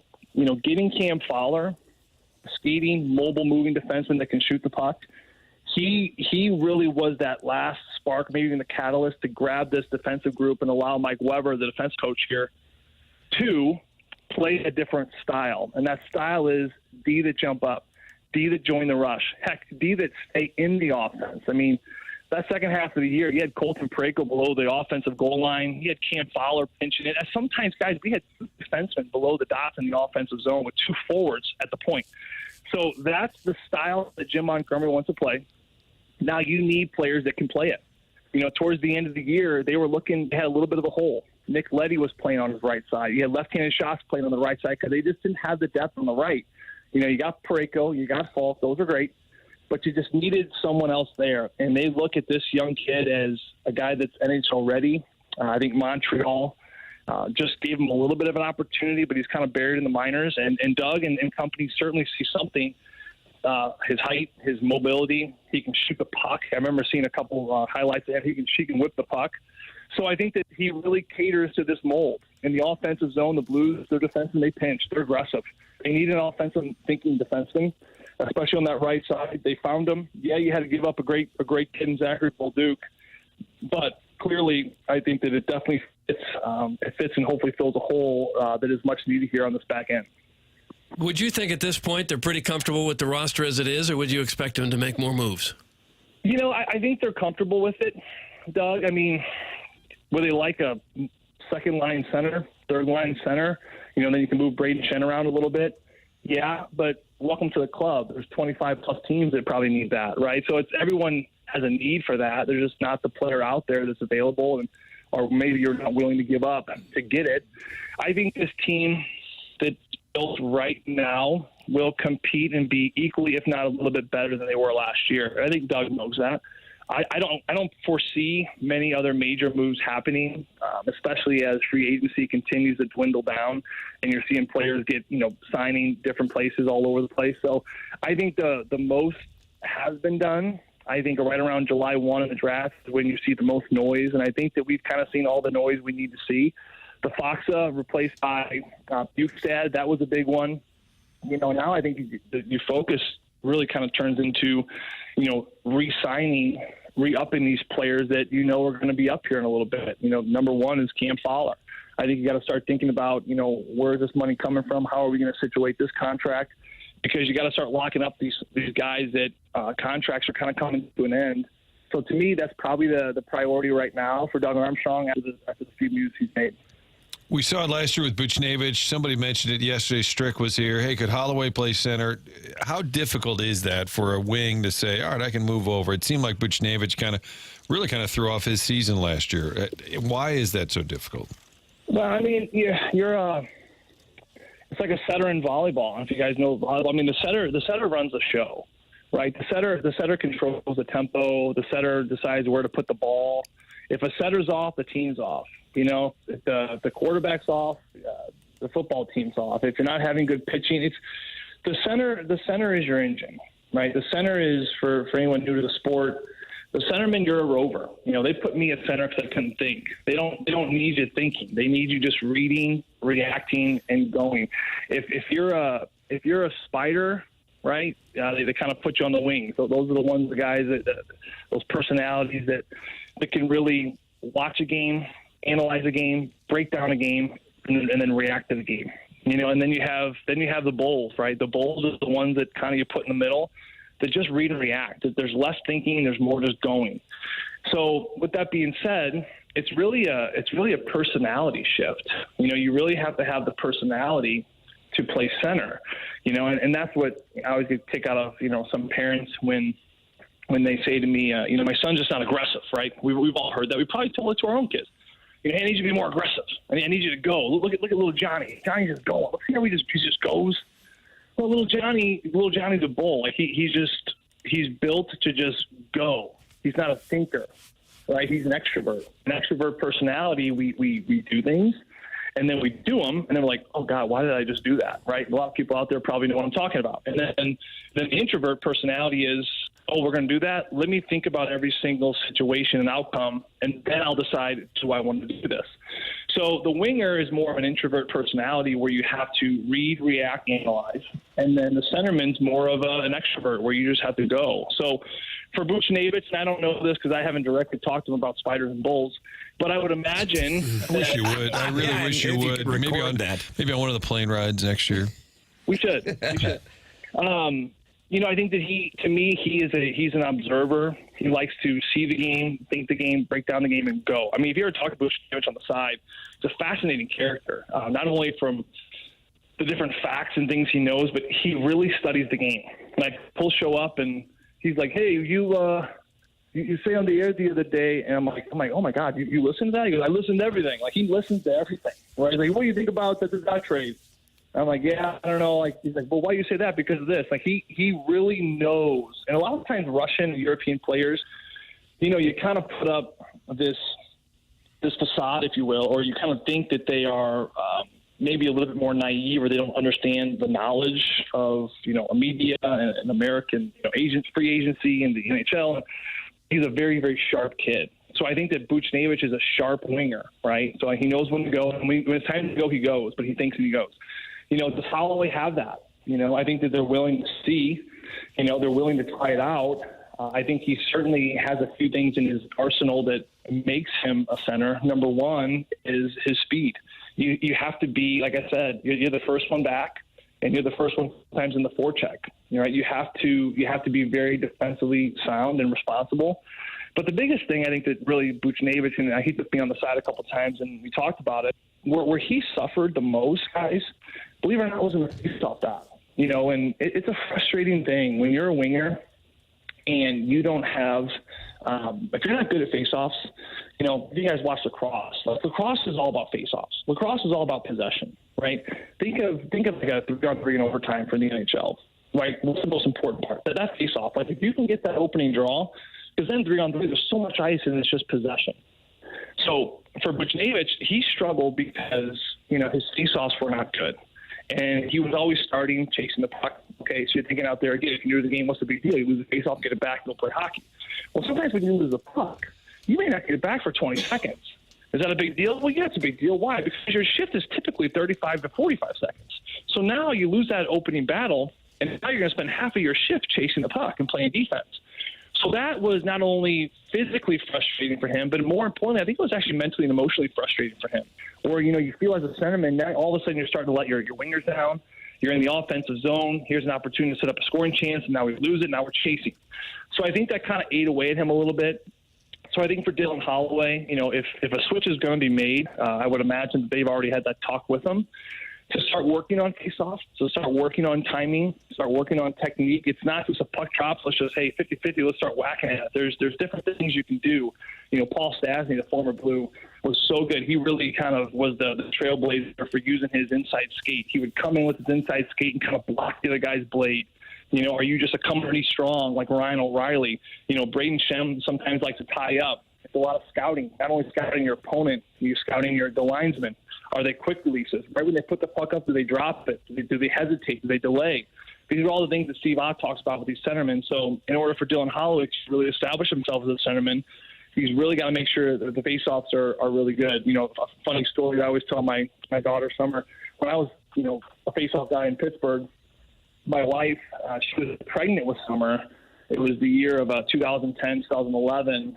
And I just remember my scouts telling me, like, hey, you're undersized, you're underskilled, right? You got to work harder than everyone else. But one other thing you can do that can set yourself apart is you could just be good at face-offs. So I remember thinking, like, okay, so I'm going to go work on that. And my wife, God love her. She was pregnant. It was a hot July summer back in 2010. And all summer long, she'd come out to my parents' garage. We were living in my parents' basement because we were only home for a couple months. And we'd go out in my garage where I just shot all growing up. And big belly and all, and she would just take, 20, 30 pucks. She would sit on one of those lawn chairs, and she would just roll those pucks down. And I would win. And you know what? She was the worst face-off dropper in the history of face-off. She hated it. She was like, I got to go out here to do this again. She was almost mad just throwing them down on end. They're bouncing all over the place. But I look back at that, and I actually applaud and appreciate that because the drops were so bad. I remember thinking, like, my timing's got to be so good in order to knock this puck back because they're bouncing and just spraying everywhere. And I remember I had one of the best face-off seasons that upcoming year because I was so used to her really, really crappy draws. Wow. And, Tim, the question was? It was about, Doug, you were learning about hockey trades. It started out something like that. Right? Again, I enjoyed the base burger. I love it. Base burger. Joey, we always enjoy the conversation. I hesitate to ask this. We're up against a hard break for weather and traffic. But what's on the itinerary for the 4th of July weekend? 4th of July weekend, we are getting out of Dodge. We are so excited. I'm not going to tell you where because I want you to stalk me, Tim. But we are going to get out of Dodge here a little bit and find some family vacay time. Super pumped, super excited about it, actually. So just for purpose of clarity, you will give out the street you live on, but you will not give out the location you're vacationing for several days instead of years. That's right. Yeah, we found a good house sitter. That was a bit of a challenge, the house sitter of just coming over and turning the lights on, running and checking on the water.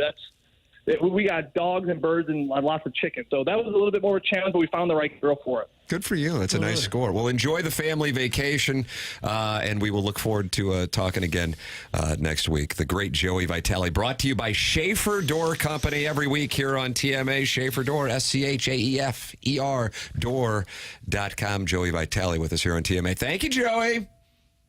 He hopped off. Wow. That's surprising. That's pre-pinkling us. That's a pre-pinkle. Wow, he's in a hurry? This interview is amazing. Not sure if that's good or bad, but definitely amazing. I think that's pretty accurate. That's a nice review. A couple of what the TF's happening here. That's a lot of those. It's something else. Joey Vitale brought to you by Schaefer Door. Jason Gassra over at Schaefer Door sent me an email. He goes, hey, I really want to sponsor that Joey Vitale interview. I go, God bless. I don't blame you. Smart move. That's good real estate to buy up. If you're interested in getting on the program, T. McKernan at InsideSTL.com. If you're interested in winning Adam Sandler tickets, you email the morning after at InsideSTL.com. For our Design Air Heating and Cooling email of the day. And Design Air is a longtime sponsor of this program. Doug, you know anything about Design Air? I think you do. Well, I do. This is where you go, the people you call if you have any kind of problem with your air conditioning this summer or with your furnace in the winter. If your heating or cooling is a guessing game, you're guessing wrong. You need to call Design Air. If you're sweating in January, wrapped in a blanket in July, give Design Air Heating and Cooling a jingle. They've been in business since 1904, which means they've been fixing furnaces before air conditioning was even a thing. It's hard to believe, but true. Seth Goldcamp is the guy in charge. He runs the ship. No gimmicks, no upsells. It's definitely not going to try to sell you something you don't need. Design Air is also the longest-running sponsor on TMA, which basically means they've got the HVAC street cred and the loyalty badge. Head to designairservice.com, schedule your service, and breathe easy. Design Air, been doing it right for more than 100 years now, and also, maybe most importantly, they're the home of the handsome repairman. A lot of people raving about Larry the Silver Fox. Yeah, he is gorgeous. The morning after at InsideSTL.com. Email in Design Air Heating and Cooling email today. 2 tickets to Adam Sandler October 17th at Enterprise Center. Tickets are on sale now, and you can find out more about the show at 101ESPN.com and have a bonus chance to win at 101ESPN.com or the 101 mobile app. Take a break. Come back with the Mark Hanna Evergreen Wealth Strategies 9 o'clock hour on TMA, presented by Brown and Crouppen on 101 ESPN and the TMA YouTube channel.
This is Jackson with a Sports Center update brought to you by Saliga Heating and Cooling. Cardinals back in action today, taking on the Pittsburgh Pirates. It's going to be an 11:35 p.m. or a.m. I should say. First pitch, rare a.m. First pitch for the Cardinals. Sonny Gray on the mound against Pittsburgh, trying to salvage one game out of this series with the Pirates. That was their Sports Center update brought to you by Saliga Heating and Cooling, a Daikin heating and air conditioning dealer.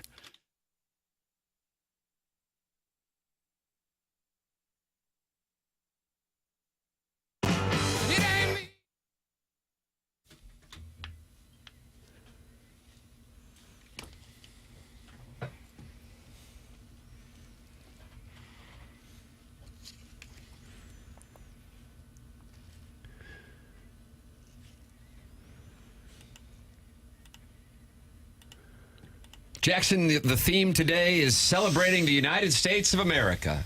Is it really? That's right. Great. It's more of a little protest bat. I ain't no senator's son. Yeah. But who's he taking a shot at right there? Specifically? I think in general, song came getting out of service. 69 is when the song came out. Some didn't have that option. So very real pivot point in American history.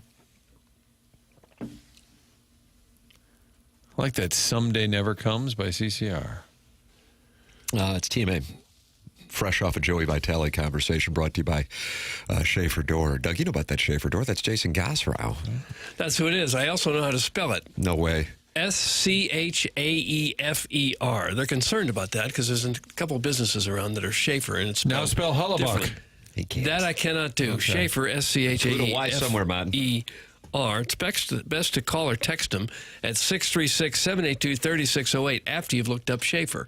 This is just a name that you need to have in your mind when something goes wrong with your garage door, because sooner or later it will. So put Schaefer Door on a Post-it note or something. Put it up there by that garage door button. So when it happens, you'll go, oh, I know who to call. I call Schaefer Door. They have that special Monday morning standby service for doors that break over the weekend. They also service commercial doors. So if you run a business or warehouse with those big, tall doors, Schaefer is experienced in those types of jobs as well. The business has multiple family members that have worked there for many years, big enough for any kind of job you could throw at them, small enough so that when you call, you'll actually talk to a real person on the other end of the phone. Service decks are not commission-based, so you don't have to worry about that either. Their website is schaeferdoor.com. Here's the number again, 636, write it down now, 636-782-3608. Schaefer Door is a LiftMaster partner. I see Brendan Donovan is starting today on the Southside Seamen, the most storied fantasy sports team in the history of the game, but I can't find the Cardinal lineup. Has anybody seen it? I saw it somewhere. Cardinals don't have it. Anybody? Okay, I crowdsourced really badly. I think I can remember what I saw. It was Donovan, Wynn, Burleson, Gorman. Nice, Martin. Newt Barr back in the lineup. He'll hit fifth, and he's in left. Sajasi is at third because Gorman is going to DH, and Arenado's got the finger injury. Right. Jose Fermin takes that Hampson spot in right field. Pedro Hampson gets the day off. Yeah, we're going to rest Hampson. He's still unpacking. Page's behind the plate. Victor Scott the second in center. Donovan, Wynn, Burleson, Gorman, Newt, Sajasi, Fermin, Page, Scott. Looks a little light. Not the strongest lineup they've ever put on the field. Don't have Herrera, you don't have Arenado. Now, the place that I have gone to wager, and I think you were in studio, Martin, when I told the story of my account getting hacked into. Yes, because you were betting on a lot of Mexican soccer. The person who accessed my account did. Maybe I'm off on that. Maybe they actually just took the money out and it was going to Mexico. I don't know. I just saw it and go, oh my God, all my money's gone. I still haven't been able to get an answer on it. So that is my non-live read for offshore wagering.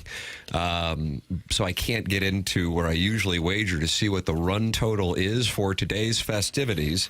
Because you're thinking the under. The thing about it is, Martin, is you got Sonny Gray pitching, and we saw what he did in the last start, but don't get caught up in the prisoner of the moment thing, because oftentimes you'll see guys deal, and then their next start, especially if they go a little deep, and I realize, considering what he did, he didn't throw a lot of pitches, there can be regression. But Keller is a damn good pitcher for, the fact that he doesn't have a great record, but that's part of the joy of being a Pittsburgh Pirates starter. Ask Skeens about that with his ERA. And then you see the Cardinal lineup. The over-under I'm seeing is 7.5. Yeah, I'm seeing it 8 some places, but 7.5. That strikes me as high considering, but it's so inviting that it makes me think over. Yeah, I kind of feel like the Cardinal bats are due, but it makes no sense with the data we have of a Sonny Gray start, Mitch Keller start, and then the lineup that the Cardinals are trotting out there. I don't need to look up the Pirates lineup. I won't know any of those MFers anyway. So that's what I got for you, Doug. I don't know what to do. I don't know what to do, but because I'm a degenerate, I'll do something. I don't know. You always say that the getaway games have low scoring. That's what I'm saying. So go for it. Trust your gut. Trust the big picture. How many units should I put on it? Oh, I would say the typical 20,000. 20,000 going in. 20,000. A lot of at bats against Keller over the years. Nolan Gorman's got a couple of home runs against Keller. Bill. Burley, don't call him Alec or Alex, as Strick tried. Alec has a home run against Keller. So does Contreras, not in the lineup. Yeah, you take Contreras, Arenado, Herrera, those three out of the lineup, it looks quite different. Yeah. Garrett Hampson not playing, Doug. He's 0 for 2 in his career against Keller, so that explains Why can't they get him in there more? Gotta find a way. That explains it. Gotta find a way to How about Newt, 8 for 21 against Keller? Sample size season. Okay. Well, Mason wins 6 for 18. Starting to think the over's the play, Doug. Cardinal bats explode in Pittsburgh. Take that, you buccos. Should I bench Keller and not have him exposed to this Cardinal lineup today? I wouldn't. It looks like a lineup, but that's, you never know. This says the Cardinals have a 60% chance of winning. Wow. How do they know? Yeah. Well, how does any gambler know? Ollie, did you hear you have a 60% chance of winning? It's Ollie's birthday, by the way. Oh, happy birthday. What is he, 38, 9? 39, and they are 3-0 previously on his birthday. Oh. So there's that might be enough to get me rolling. That's enough? Yeah. Yeah. So you're thinking about that as a hitter? You're facing a guy throwing really hard, and you're thinking, well, normally I wouldn't get a hit, but doggone it, it's Ollie's birthday. I like a sentimental bet, Okay. You guys like Nuggets? Fun facts? Yes, I do. I love them. Cards and Pirates. Yes, they're 3-0 on Ollie's birthday. Starting pitcher Sonny Gray, the stopper of the day. In his last 10 starts versus Pittsburgh, he is 7-1. The teams he's pitched for, including others before the Cardinals, 9-1. So Sonny Gray versus the Pirates, Ollie's birthday. Tim, you roll that into 2, and you got yourself a lock. Wow. So a 5-star lock has been released, and it's the Cardinals and the over, and we're going to parlay that with 20,000 units, Doug. Let's go get them and set up a big 4th of July weekend. Hello again, everybody. Hello. And we had a guarantee from a listener the other day that Kyrou would be traded. That's correct. That was Stephen Time. He sent in a statement apologizing and saying he got his information from a fake Twitter account. So what if I'm being sent fake game notes, and these are not accurate for Ollie's birthday or the Sonny Gray numbers? That's from the great friend of the show, Chris Tuno, who helped us book Michael Hellman. These game notes, courtesy Tunes. I mean, it's got to stink for Mitch Keller. I mean, he's 2-10. He's got a 3.9 ERA, which isn't world-ending by any means, but not bad. And he has a 2-10 record. It's just unbelievable. But yet, nobody is playing better than the Pirates. And they're not giving up runs either. It's amazing. When it comes time for him to hit the free agent market, other teams will know who he is and what he's done. For sure. Doug, you love these ESPN columns from David Schoenfeld. Oh. Now, hold on a second. Is he making stuff up or what? This just posted on ESPN.com. Player every team should trade for or away this July. So every team has one they want to get rid of and one they need to get? Yes. How about if they all get Ohtani? I would recommend that highly. But you just ended the column, Martin. Oh, no. Yeah, that's an easy column to write. In the Cardinals' case, he has a trade for. And the player that he says the Cardinals should trade for... Initials, please. MK. Mike Keller. Mitch Kaputnik. Is he still playing? No, he retired. MK. What if it's Mitch Keller? That'd be interesting. It's not, though. Get it done before the first pitch. Matt Cooperman? Matt Kellogg. No, you're getting close. It's Merrill Kelly.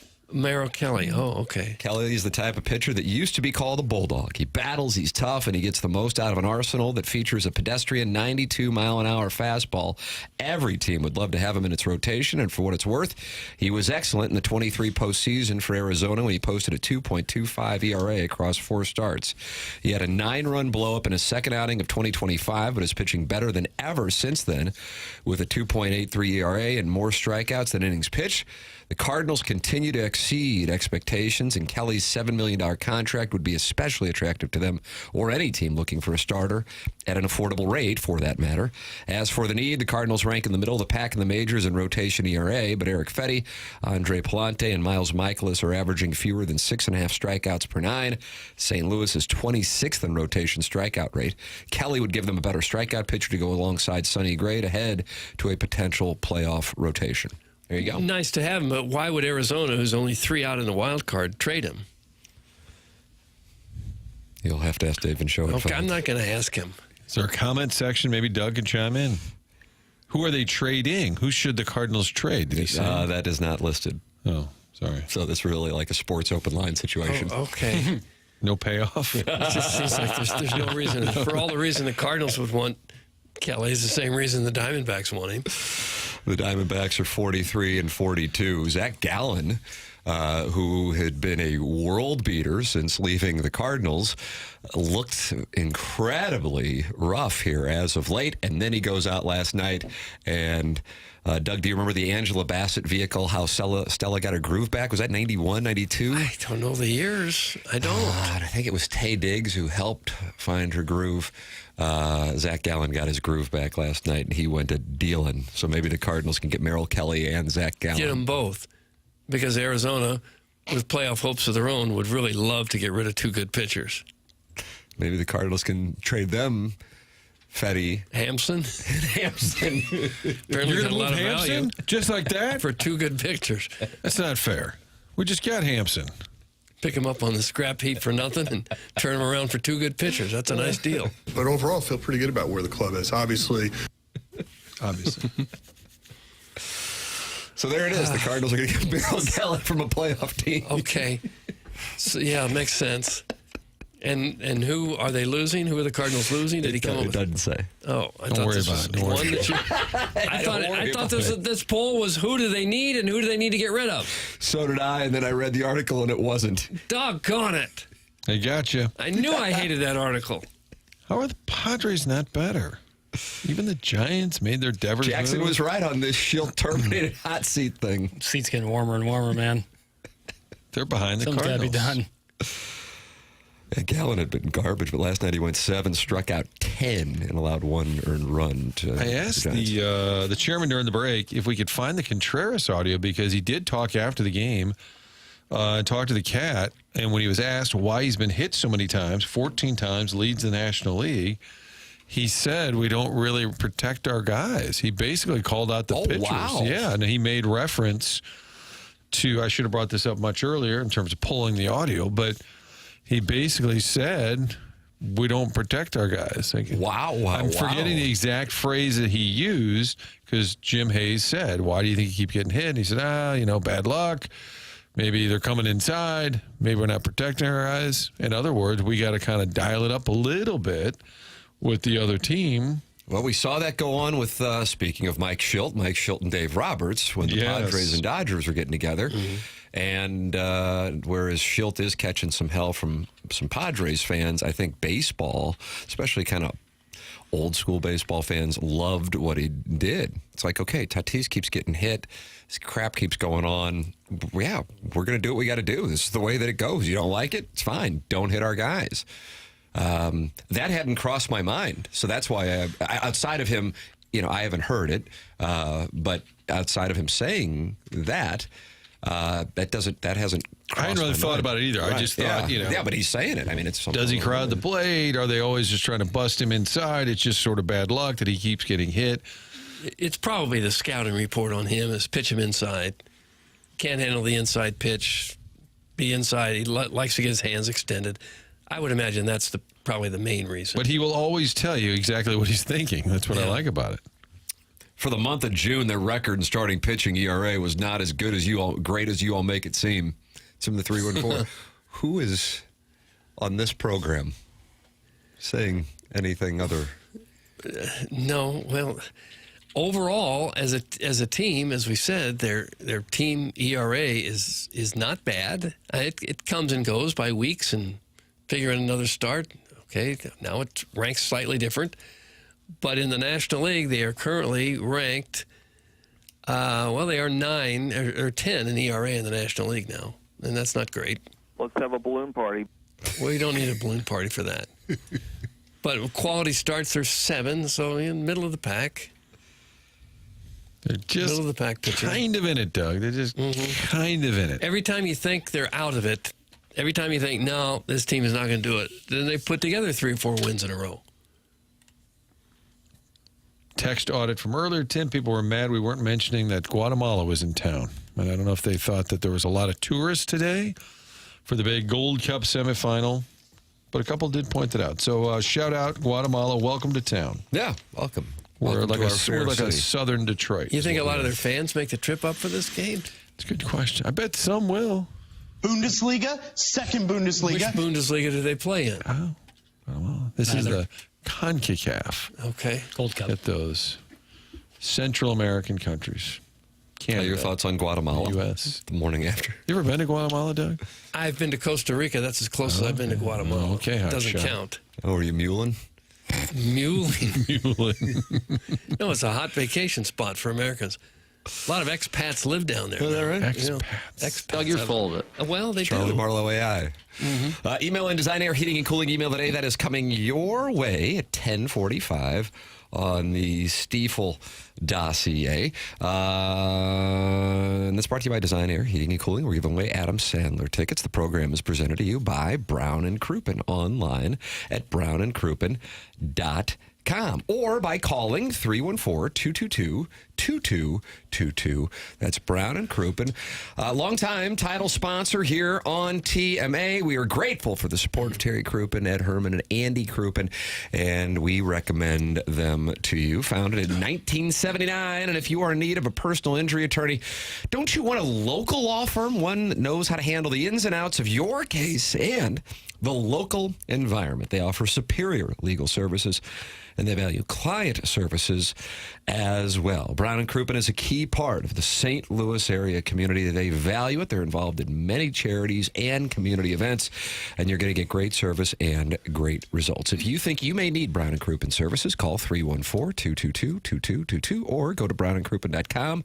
Make sure you let them know you heard about them on TMA. The choice of a lawyer is an important decision. It should not be based solely on advertising. Past results are no guarantee of future results, and every case is different and must be judged on its own accord. The program is called TMA, and it is presented to you by Brown and Crouppen. Oh, we have breaking news.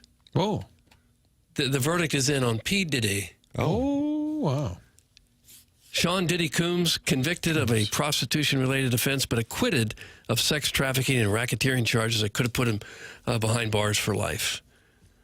Wow. Could still send Combs to prison for as long as a decade, likely to end his career as a hit-making music executive. So, convicted of prostitution-related offense, but the more serious charges, acquitted. Is that right? How about that? So he's not been sentenced. So largely a win for him. Would you think the legal analysts would say dodged a bigger sentence? Possibly, but not if he's going to go to prison. I need an immediate reaction, even though we don't know the facts. I need winners and losers of the P. Diddy trial. Anytime there is a draft, somehow within a second of the draft, there are grades and winners and losers. Okay. Deeper in the article, it says Combs held his hands up in a prayer motion, looking at the jury, and hugged his defense lawyer. So maybe he thinks it's a bit of a victory. Acquitted of the most serious charges is what I'm reading. Yeah. Yes, it is being portrayed as a win for P. Diddy. P. Diddy, that is correct. Breaking news, fresh off of the press. Yesterday, it's a Blues trade. Today, it's P. Diddy. You never know what's going to go on during this program. It's TMA. It's presented by Brown and Crouppen, 101 ESPN.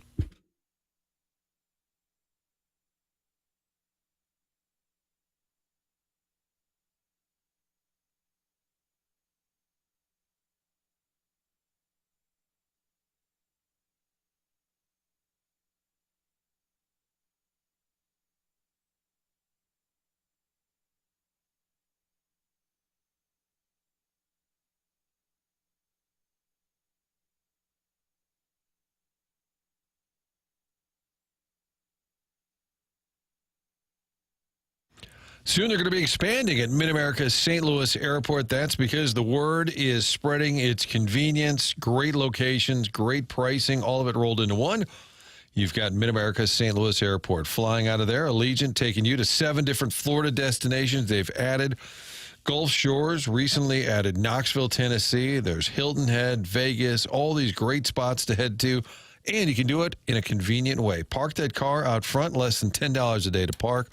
You'll be inside, through security, through the gate, all of that at the gate, about 15 minutes. That's the average time it takes from parking, walking in, and getting to the gate. That's just unheard of these days. Plus, these great destinations, again, they just keep expanding. Through into Knoxville, added Hilton Head, added Gulf Shores, 7 Florida spots. Go to Fort Myers, Fort Lauderdale, flymidamerica.com. That's the website where you can book the flight, find out what folks are figuring out. Great pricing, convenience, and again, they're starting to expand. It's a great success story in Muscogee, Illinois, not far at all from downtown St. Louis. For your next travel experience, book it online, flymidamerica.com.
Jackson's vinyl just skipped.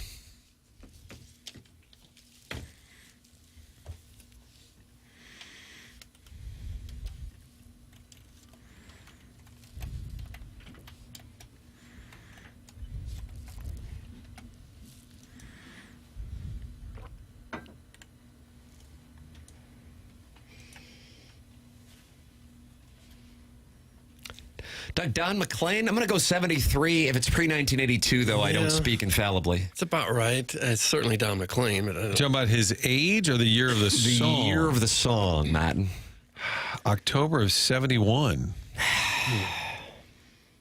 Recorded and he's talking it in about May. Richie Valens, the Big Bopper, and Buddy Holly. Father of the Son, the Father of the Son, the Holy Ghost.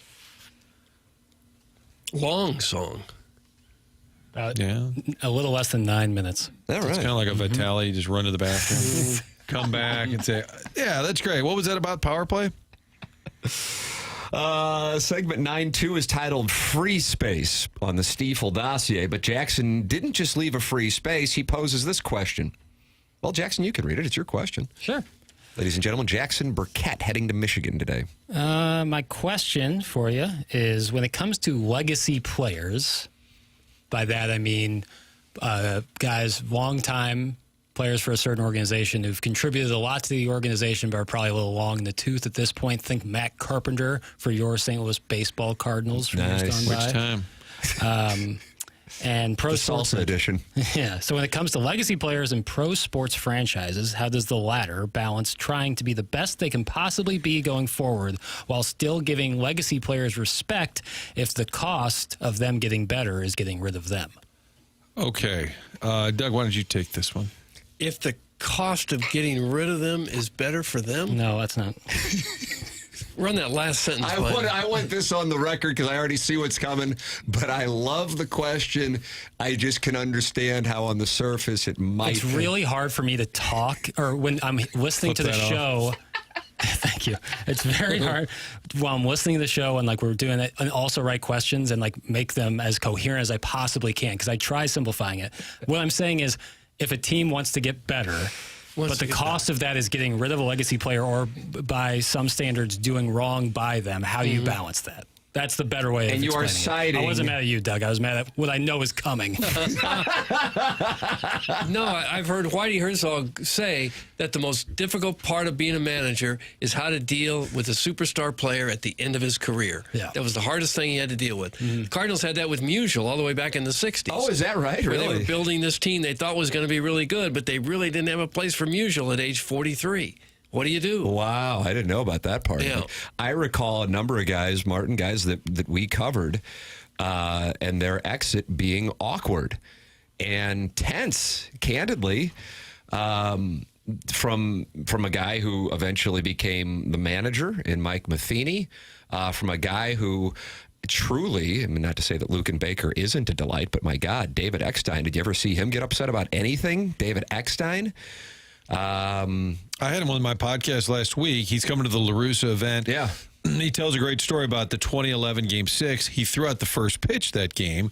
He and Freese forever connected because they're both World Series MVPs. He said they've talked about that at fantasy camps, but he said he would never use the word bitter, but he was just kind of down on the game because of the business side of it. I would think largely because of the St. Louis time where he left here, didn't want to leave here. He said the business of the game had really kind of turned him against the game. But being at Game 6, the Freese game, he credits Freese, he said, for kind of making me fall in love with baseball again after he'd gotten a little down on the game. Oh, is that right? Yeah, that's pretty cool. Because him leaving, I think, really did sting. In 2001, McGuire, I know he retired at the end of the year by fax, but one of the turning points in that season, which we talked about earlier, I was comparing it possibly to what this season is McGuire, LaRussa, understandably, kept hitting him in the middle of the order, but he was a shell of himself, and eventually he moved him down in the order, and that also corresponded with the team starting to get it right, along with Woody Williams coming over. So it is a really tough spot. I can recall Kyle Loesch was a friend of the program for a number of years. Somehow producer Joe and Loesch hit it off. And Loesch would be on TMA quite a bit. And we had him on in, I don't know what year he left St. Louis. I think it was after the 12 season. I could be wrong. He got one of those Brewer retirement packages. Yes, he did. The Jeff Suppan got Brewer one, retirement and Loesch package. got one, yeah. Those are nice to get. And he was saying in the interview, he goes, it's been really frustrating because I haven't heard anything. And so I texted Mozeliak, who, I had a good relationship with, obviously, if I'm texting him about this stuff. And I said, hey, Loesch was just on. This is what he was saying. And he texted me back. I don't think this isn't like airing anything that's off the record or anything like that. He goes, I'm paraphrasing. This has been 12 years, but he said something along the lines of, we have our reasons for doing things the way that we do them. If you want to carry the water for the player, that's up to you. I wasn't trying to get Loesch a deal. I was just curious because, but I enjoyed the text. I'm just like, all right, it's fine. Because it wasn't the first time that I had heard a guy who had been very valuable to the team complain about the way that their exit from the Cardinals was handled. But I don't think that this is unique to the Cardinals, and I think it speaks to Jackson's question, which is why I like the question. And I also like that the question was worded in such a way that you really had to be paying attention to follow it. Right. So in that sense, the question's a win across the board. Okay. What about Ozzie? Just it's the end of his career. There's like the ultimate. But then the new manager kind of wants to push in the new guy, Royce Clayton, and then Ozzie said it was a spring battle, and I hit better than Clayton. That's about as big a balance there, where you've got a legacy player, and you're in theory trying to be better with a younger player. You could argue Ozzie might have been the better choice even then. Kurt Warner was a legacy Ram, and then Bolger comes along. They're ready to move on. The opposite of the Ozzie Smith would be Albert Pujols, who came back in his final year, has this glorious final as good as he ever was. Well, I think they thought about what do you do if you have to DFA Pujols? I mean, I think that might have been talked about in June. I think Albert was open to it. Like, hey, you guys don't want to carry me for too long, and I think they were like, let's just hold on. And Ollie pinch hitting for Pujols, remember that in Atlanta, which was the right move. So it's a great question, Jackson. I apologize for being confused. No, you shouldn't apologize. The amount of words and commas in what turns out to be just one sentence is what threw me. In retrospect, as I look at the question, it could have been worded better. So there's no doubt about that. Tightened up a little bit, maybe. But again, it's really I can't multitask. Truly cannot. Like if someone's talking to me and I'm trying to like type out a text or something, I'm not hearing you. And I'll try my best, but.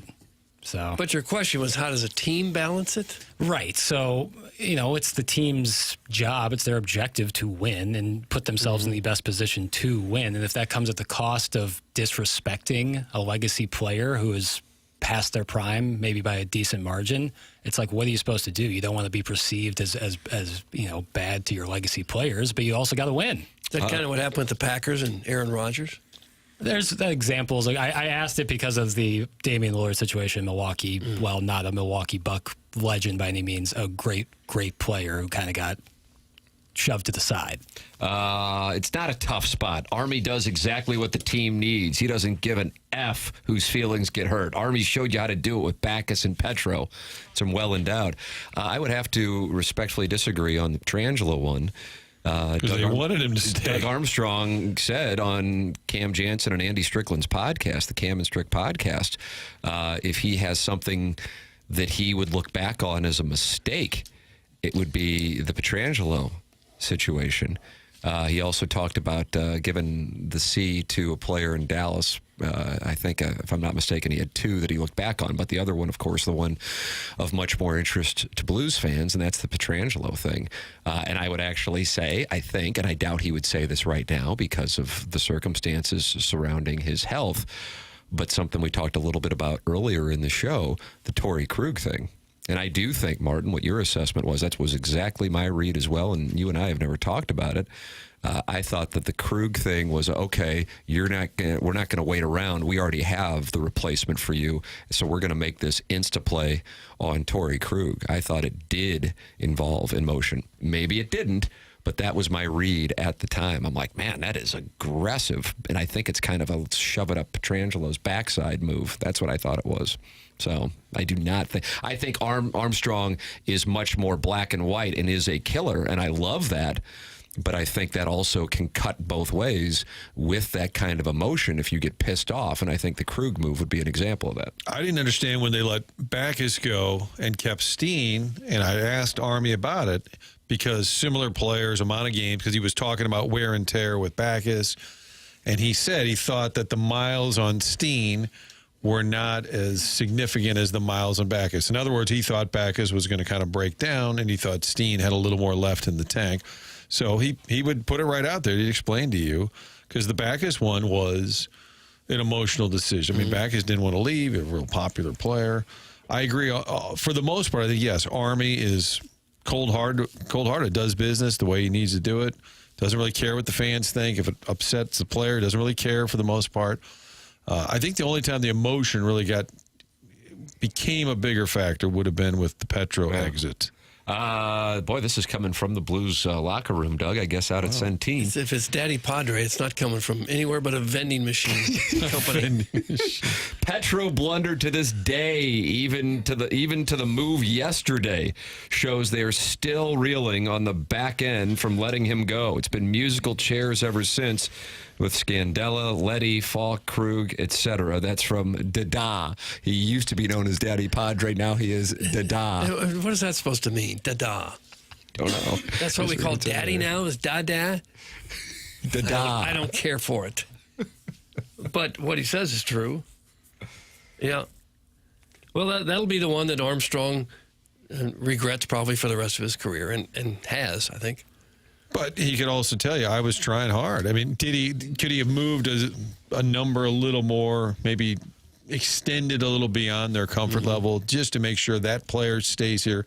That's probably the regret. But there was a lot of belief at the time, too, that the player kind of wanted to try something else and wanted to go to that team. I think especially if Pietrangelo is done, and it sounds like he is. Obviously, there's some skepticism around the league that he might all of a sudden get healthy just in time for the last year of the LTIR Golden Knights to pull another move. But I think at some point he might.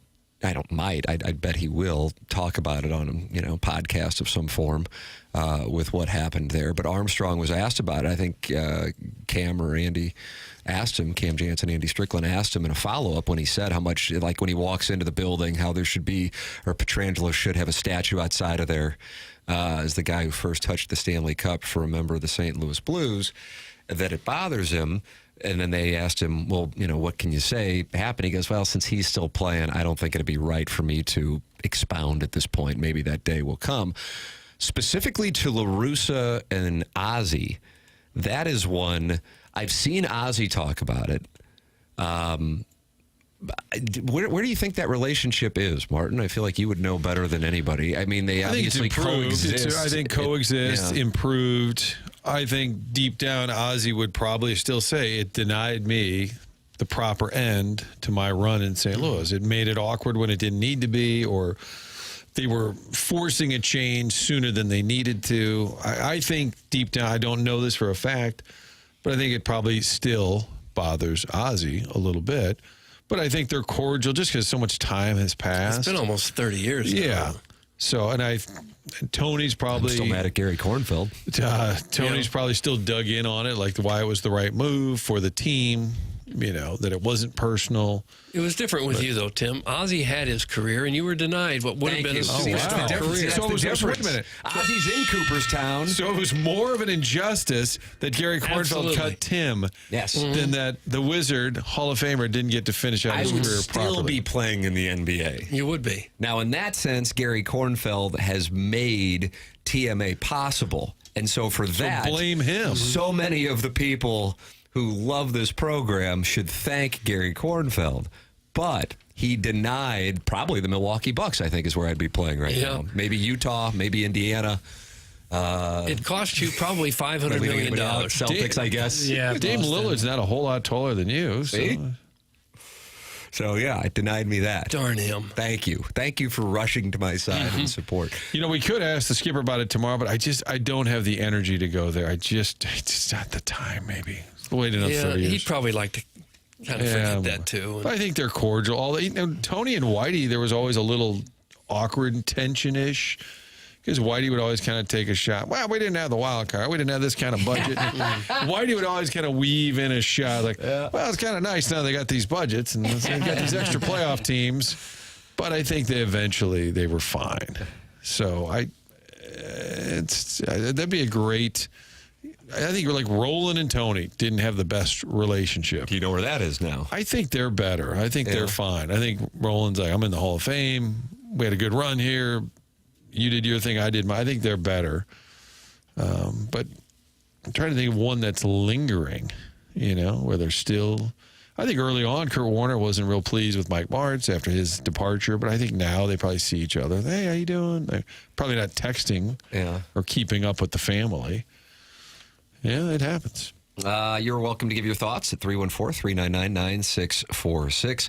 That is how you can text in to this program. Well, this was free space. Wow. I like this is free space. That's why Jackie Paper's question was so good. It was blank about an hour ago. You just sort of cooked that baby up on the fly. Was that during the Vitale segment? Yeah. During what part? God only knows. Chapter 7. The next segment is great because it has the top 5 Brad Pitt movies. I threw that at you for your cinema corner. And I didn't even know that this was coming. A film that had great success about 2 decades ago has a sequel coming out, but one of its stars is not returning. Oh. We'll tell you what and who. Okay. Coming up next, it's TMA, presented to you by Brown & Crouppen on 101 ESPN.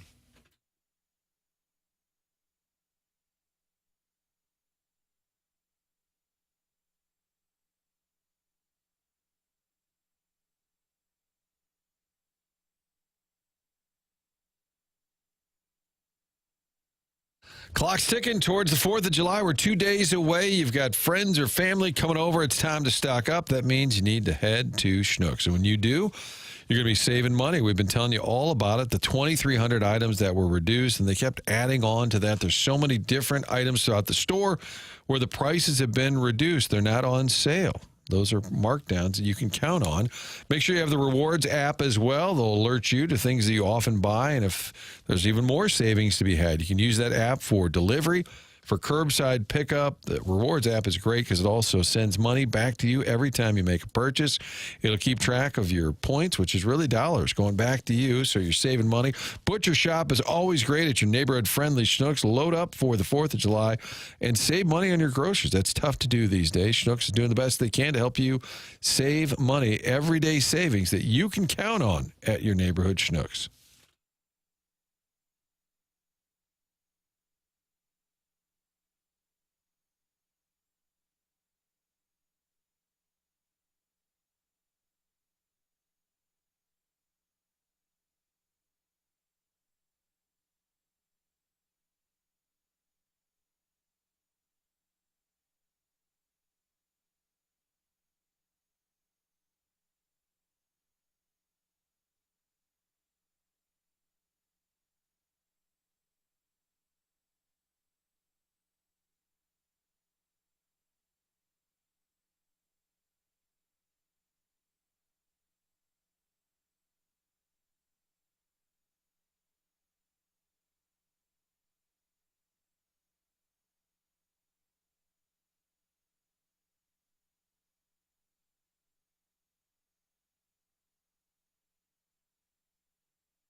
Oh, my. 1985. Well, here comes Ivan Drago emerging from under the floor. And why, there's Carl Weathers dancing about as Apollo Creed in the final 10 minutes of his life. Doug, Rocky IV, the best Rocky of them all. Was it really? According to goodorbad.com. Well, I thought the first one was the best. Not really a boxing movie. It's like kind of just like a Rocky wasn't a boxing movie? Not the first one is like mostly just like a romance movie, you know? He's training. He's having the big championship fight. There's a lot more boxing in the future films. We gotta go. We go out and pet shops. You got turtles. I can't tell if you're about to talk about gift cards or Sylvester Stallone. The lines are blurred. So slow. Gift card at pet shop. Martin, I don't know if you see in the Stiefel dossier, but even though it's coming up at 10:01, and I know we're at 10:01, it's the last time we'll all be together for a while as I'm going vacationing at Jackson's parents' place in the Hamptons. But before you go for onboarding, you got to get Jackson's list of the top 5 Brad Pitt movies. I watched Brad Pitt do a wonderful interview on Dax Shepard's podcast, which I usually don't watch. Armchair expert. Yeah, but it was really good. I watched that as well. He was lively as can be. There's nothing better than a Brad Pitt press tour. When he's just out telling stories and hanging out. Yeah, because he seems to enjoy it, whereas most it's he's so charismatic. It's unbelievable. Surprised he hasn't dropped by here, Martin, with us all being Sigma Chi's. Yeah, no, I wasn't. Sigma Nu. Snakes. Mm-hmm. It seems like he doesn't like I know he says he's from Missouri and all that, but I've never seen him the John Hamm pronouncing. I've never seen him in like a Mizzou shirt or ever at every weekend when I was a pledge at the Sigma Chi House at the University of Missouri, where Brad Pitt had been, I guess, 9 years earlier. It was like, oh, we hear Pitt's coming back this weekend. All right. You just kept saying it. Absolutely. And he really, he was a star, but he became a bigger star in the second half of that decade. Yeah. So, Jackson, is this your list of... Well, I want to ask a question, because Martin did, he brought it up, and I think it's a wonderful topic. I just thought of it with the F1 Oh, I think it's great. I think it's timely, and he's local, relatively. The question is the distinction between the 5 best Brad Pitt performances and the 5 best Brad Pitt movies. Wow, great. I think that's an important distinction. Well, I think that's an important distinction. So he could have been great in the movie, was just so-so. Yeah, or vice versa. Can you give me 5 of each, or Sure. is that really pushing? You're asking the right guy right there. Okay, this is Cinema Corner. I think for me, and this is my opinion, the 5 best of his are Inglourious Bastards. It's a great answer right out of the gate. Once Upon a Time in Hollywood. It's another great answer. I like this list. I would go with Ocean's 11. I love Ocean's 11. Part 5. A lot of hot guys. I would go Moneyball at my 4. And then at my 5, I'm going to take 7. Not Fight Club. I'll go 7. I prefer 7 to Fight Club. Doug, what's in the box? And Fincher movies. I haven't seen several of those. Now, really? No. Now, if you're going performances, Inglourious Bastards and Once Upon a Time in Hollywood remain. You loved him as Tristan in Legends of the Fall. Not necessarily. I did love him as Floyd in True Romance, but that's a very small part. He plays that gets mentioned. The text line is doing a lot of that's True like way Romance. up there. I think his performance of Billy Bean is amazing. So Moneyball gets to stay. I'll throw Assassination of Jesse James by the coward Robert Ford in best performances. And then I'm in between 12 Monkeys and Fight Club. I'll go Fight Club. Doug, have you ever been in between 12 Monkeys and Fight Club? Haven't. But I feel pretty good about Ocean's 11. He's awesome, but he's not he's just being Brad Pitt in that. He's not really significant moment here for you, Jackson. Eric in the Central West End, usually your nemesis, says honestly, I totally agree with Jackson's Brad Pitt list. Thank you. That's very kind. Okay. And you can disagree, agree. That's the fun part about movies and having discussions about them. Where's the love for Benjamin Button, Jackson? It's from the 314. I detest that movie. Whoa! Come on! It was a giant waste of time for 2 of my favorite people in Hollywood. Taraji P. Henson, David Fincher, and Brad Pitt. And honestly, it looks like a stain on their filmography. It really don't say filmography. Don't say that. Filmography. It really. I did. Were you wearing an ascot when you just said that? I hate that movie so much. Stain on their filmography. What's the issue with the curious case of Benjamin Button? It's so like it's attempting to be so grand and tell this incredible story, and I just fall so flat. The technology isn't great where they're de-aging and re-aging. I think it's silly. You ever been to Brio? Yeah, it's Brio in film form. Oh, Brio what your critic in film form. review said? Yeah, that was my hyper-localized. What about Thelma and Louise? That launched the young Brad Pitt. I mean, awesome movie, and he's great in it. And you can tell why people are like, okay, whoever that is, I want to see more of him. You know, you can totally see that. Guys, did you know he's only 5'10"? He has to wear lifts just like Tim. That's from the 3 and 4. Doug, I would cut off my left nut to be 5'10". You would? Is he really only 5'10"? 5'11", yeah. You're close. You're close. How tall are you now? 5'4", but then with the lifts, You're I'm not 5'6.5". 5'6.5" with the lifts. My parents got me 2.5-inch lifts for my 16th birthday. And that got you cut from the says the basketball love of a team? kid. Just unfair. Jackson, do you care to hear Rotten Tomatoes? Sure. Oh, ranking? here we go. Yeah. Number 1 has not been mentioned yet. 12 Years a Slave. He's just a producer on that. That's Plan B, his production company. Moneyball. They won an Oscar. They won Best Picture. He got an Oscar, but he wasn't in the movie. He just produced it. Okay, well, then that's stupid by them.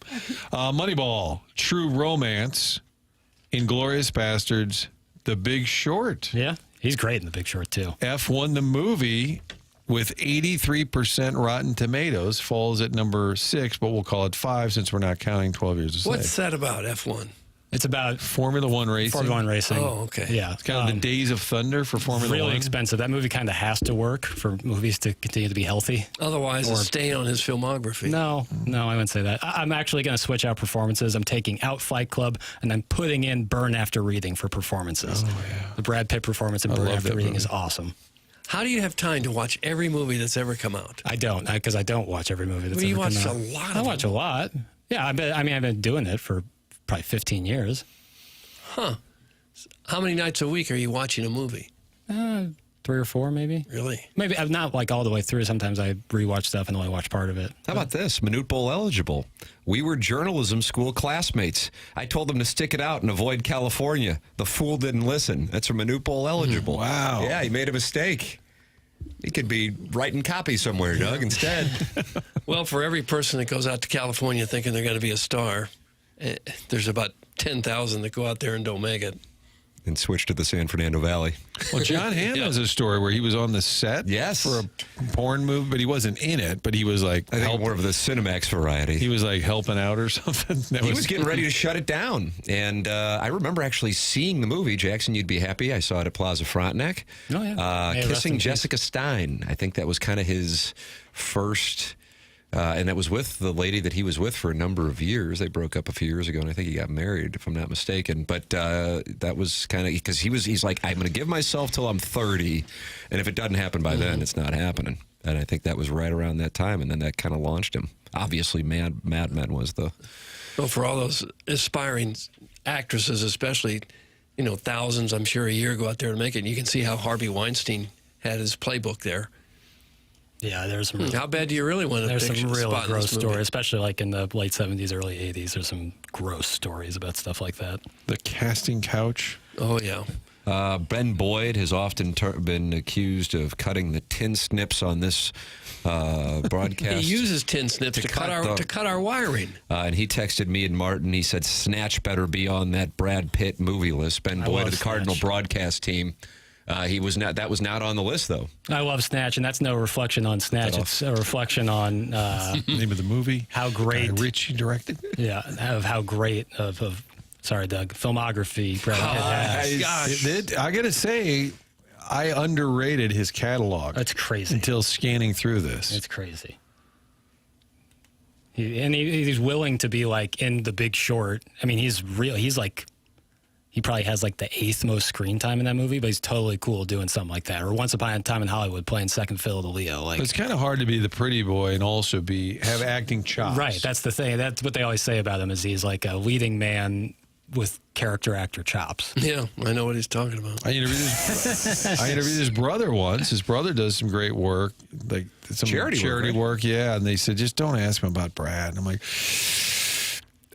It's kind of why we booked him. It's interesting because Brad raved about his brother in that interview with Dak Shepard. He said his brother's like really smart, gets everything done, true leader. And in the brother's defense, he might have been fun, but like the publicist said, "Oh, just don't bring." And I think I did anyway. Like, hey, so I know you got all your own stuff going on, but you ever hear from Brad or anything? It's like really awkward. He's like, "Oh yeah, he's doing great. You know, there's Ocean's 48 coming up."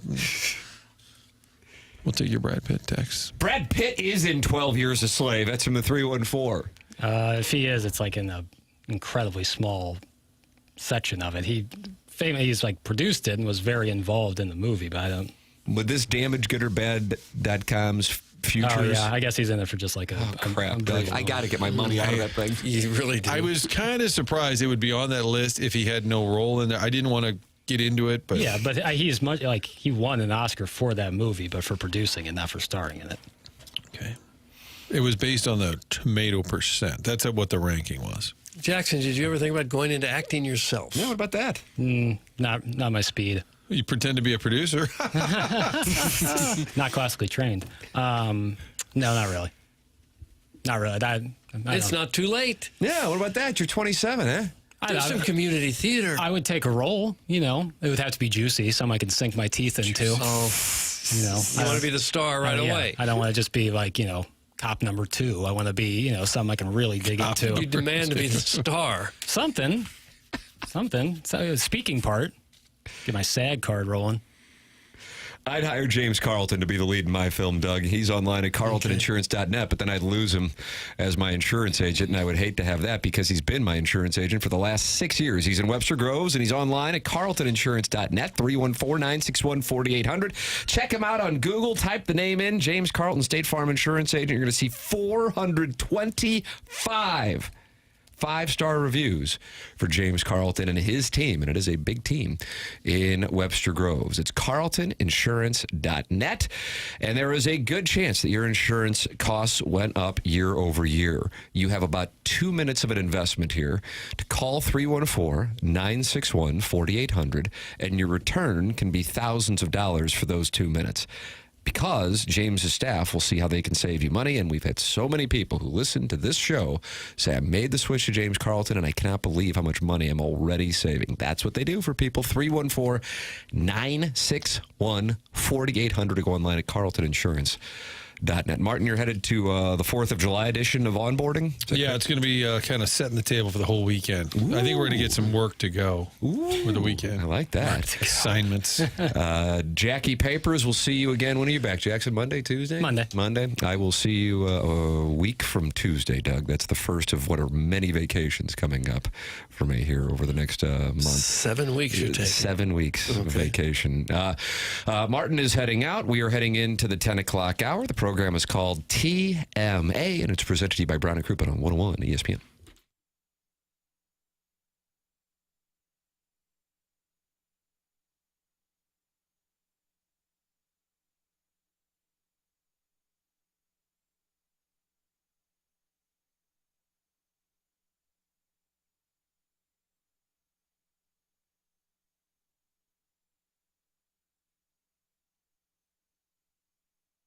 Spending a lot more time outside with the warm and sunny weather, you might be thinking to yourself, man, I would really love to customize our outdoor living space, whether it be a deck and the custom work that can be done, whether it be adding on a pergola. If you're looking to shade your covered patio, cool things down, you can do so now with retractable screens. Well, that is where aesthetic design and build comes into play. That is Dan and his team with their showroom in Chesterfield Valley. I have been there. I have talked with them. I was so impressed. I had them to my home. It's aestheticdesignandbuild.com. Dan and his team can show you all of the different options for your outdoor living space and take it to the next level. They offer custom deck design, opening and closing pergolas and roof, motorized shade and screens, and underdeck ceilings. Come check out their showroom in Chesterfield Valley and let their expert team walk you through all their different outdoor solutions that they offer. It's Aesthetic Design and Build online at aestheticdesignandbuild.com. Aesthetic Design and Build, outdoor living spaces expertly designed.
This is Jackson with a Sports Center update driven by Johnny Londoff Chevrolet and Johnny Londoff Autoplex. The NHL and the NHL Players Association and international officials on Wednesday finalized the deal, agreed to send players to the 2026 Milan Cortina Olympics. That just in from ESPN.com. That was another Sports Center update driven by Johnny Londoff Chevrolet and Johnny Londoff Autoplex. See them at Londoff.com. Chevy, together we drive. Are you kidding me?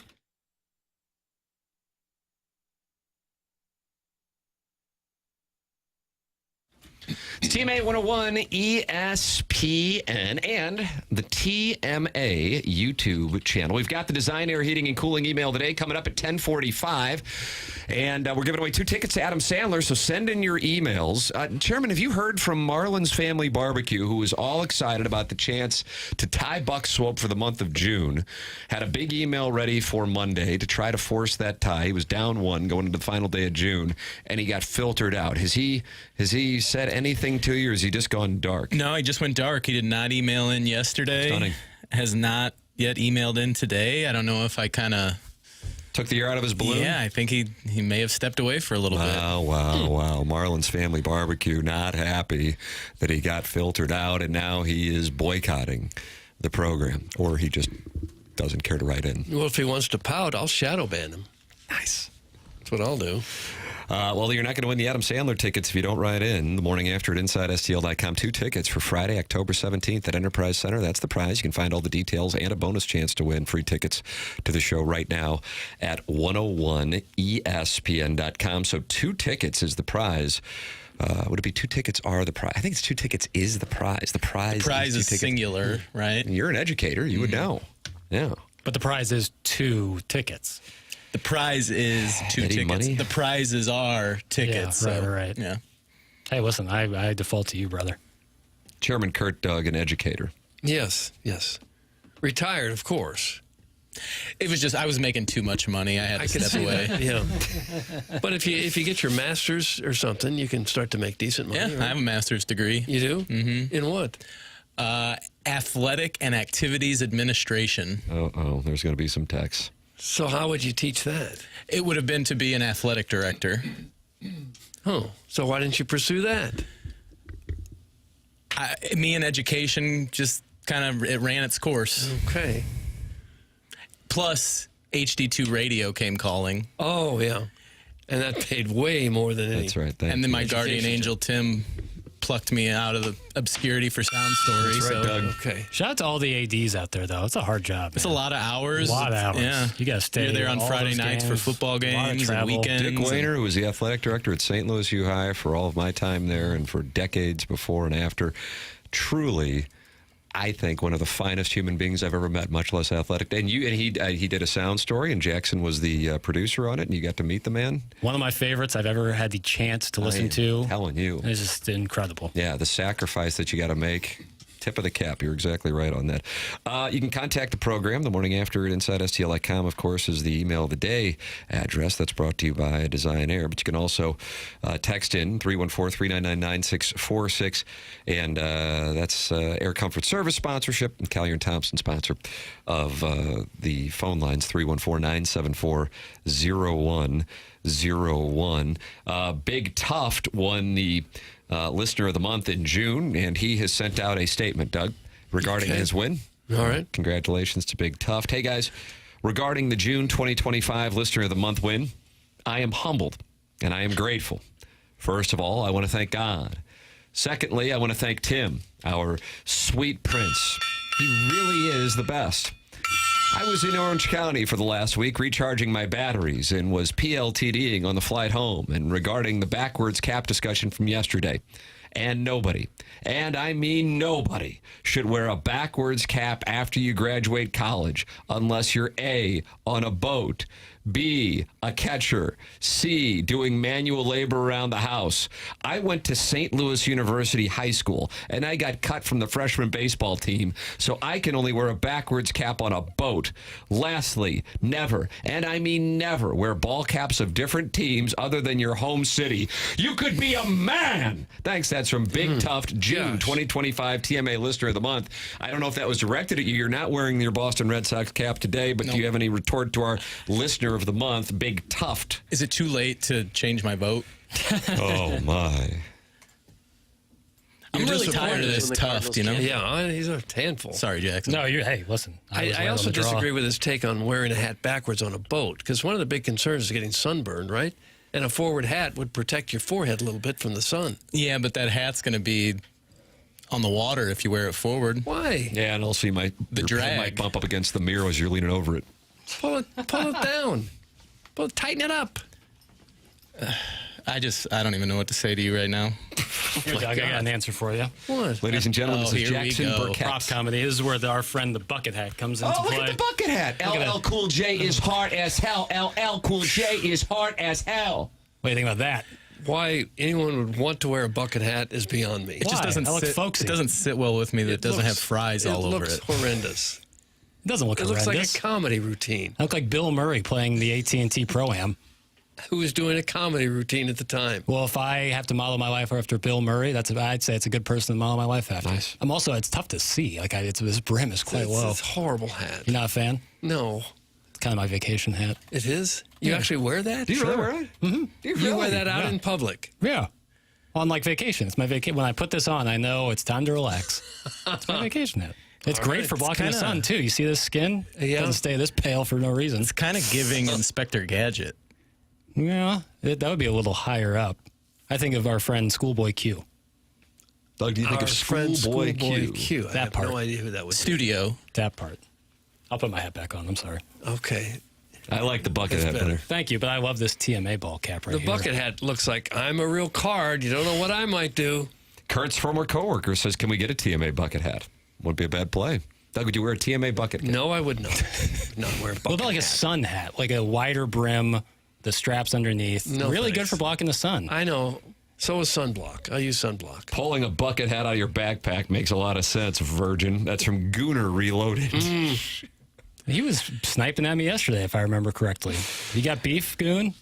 Oh, you ready to scrap? You going to do a Riggs versus a Hater golf match with Gooner Reloaded? No, I don't think that would go. Dropped one today, $25,000 grudge match. Really? I think the last one we talked about it may have not been for $25K, but the one they're putting out today, I think it said it's a $25,000 grudge match.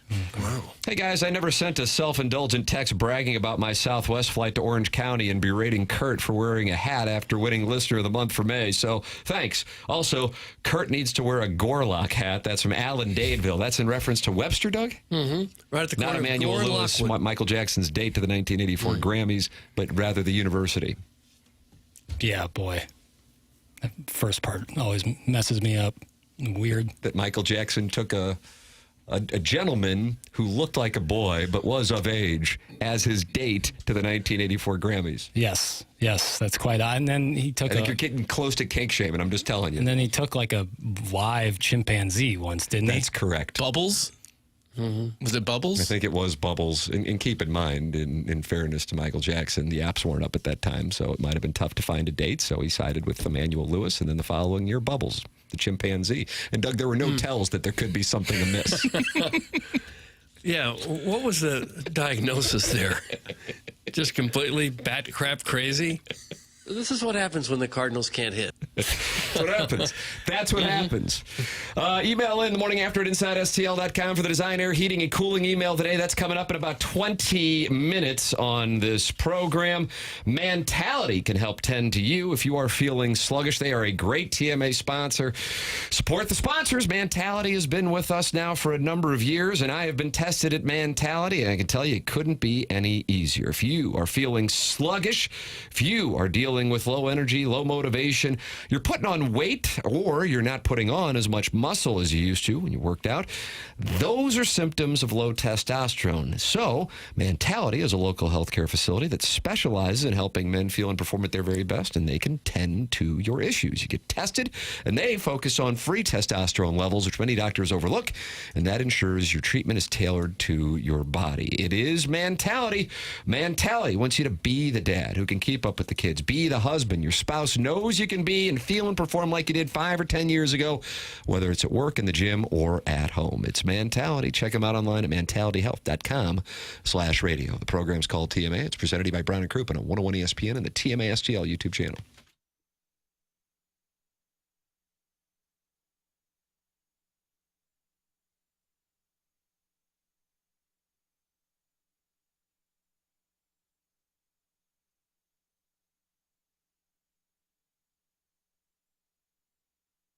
Let me tell you about a local gem. That local gem is Dents Express, family-owned and operated right here in St. Louis since 1992. Gray Wilson and his team are the go-to experts for paintless dent removal, whether it's hail damage, door dings, or those annoying shopping cart dings. What I love, these guys aren't just good, they're experienced. Their techs have been with them for over 20 years, and that means you can trust the people working on your vehicle. They offer free evaluations, no appointment necessary, and they'll even handle everything with your insurance. That's right. You drop it off, they take it from there.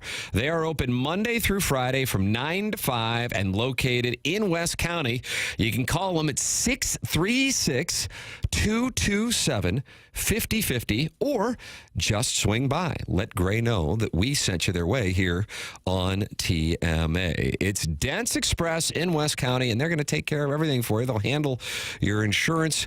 That's right. You drop it off, they take it from there at Dents Express. That's Dents Express, St. Louis's leader in hail damage repair.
Doug, I deep teased this. What'd you deep tease?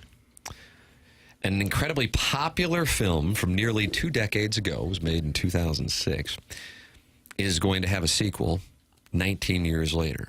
Okay.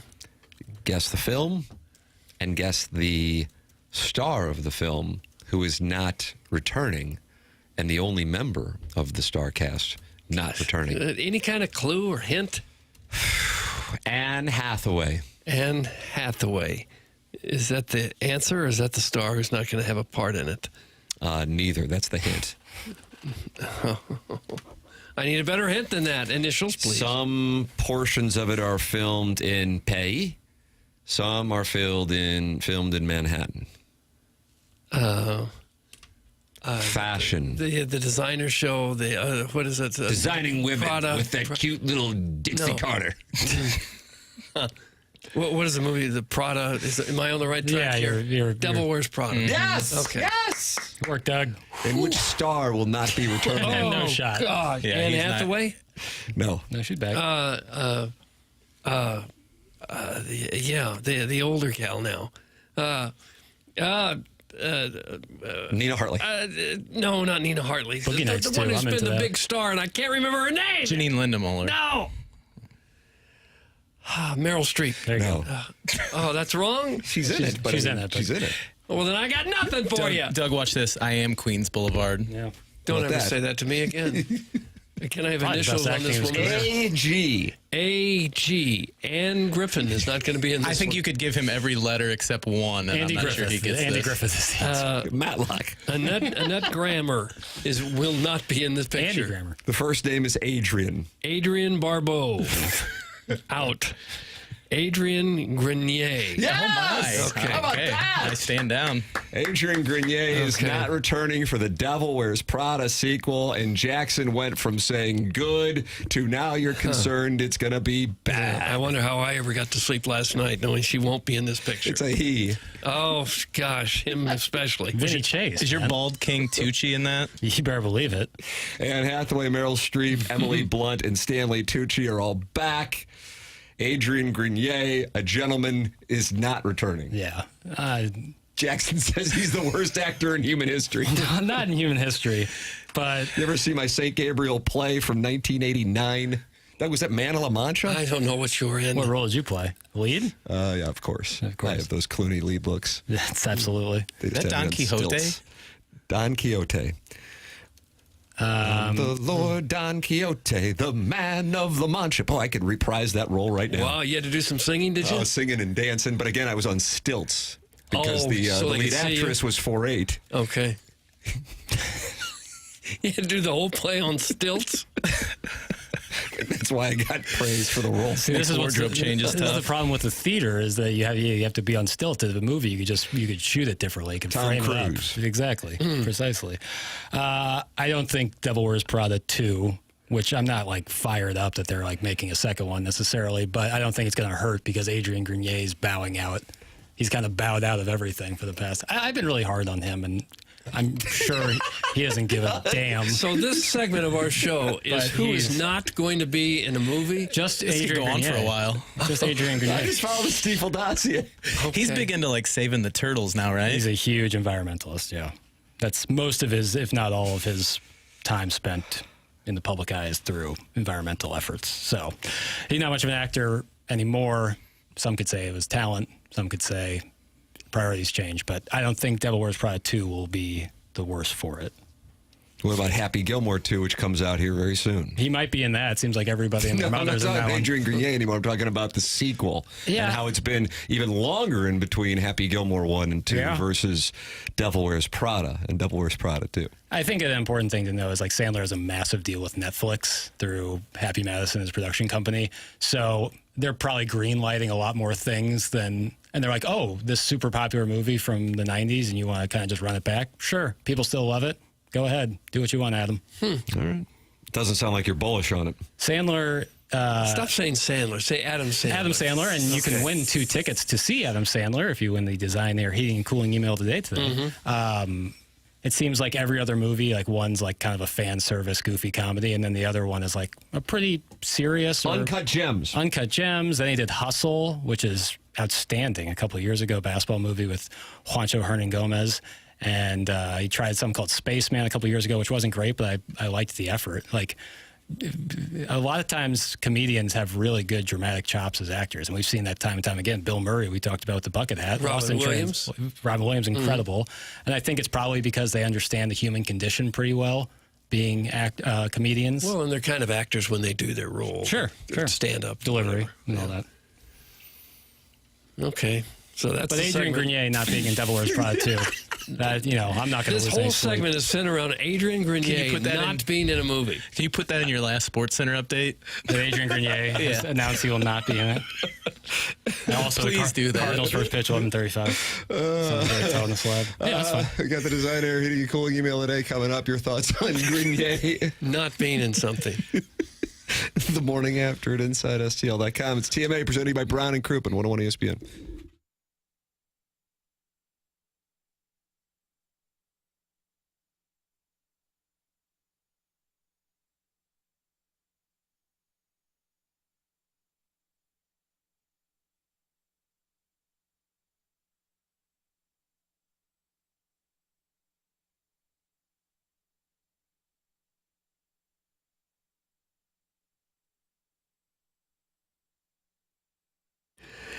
TMA is brought to you by St. Louis-based Stifel, a leading wealth management and investment banking firm. Stifel is the firm where success meets success and has been since 1890. It was founded in downtown St. Louis way back when in 1890, and they are on the same street today. It's where the company remains headquartered. They're proud to have called St. Louis home for 135 years. They partner with the Cardinals and the Blues, and now also the Stifel Charity Classic.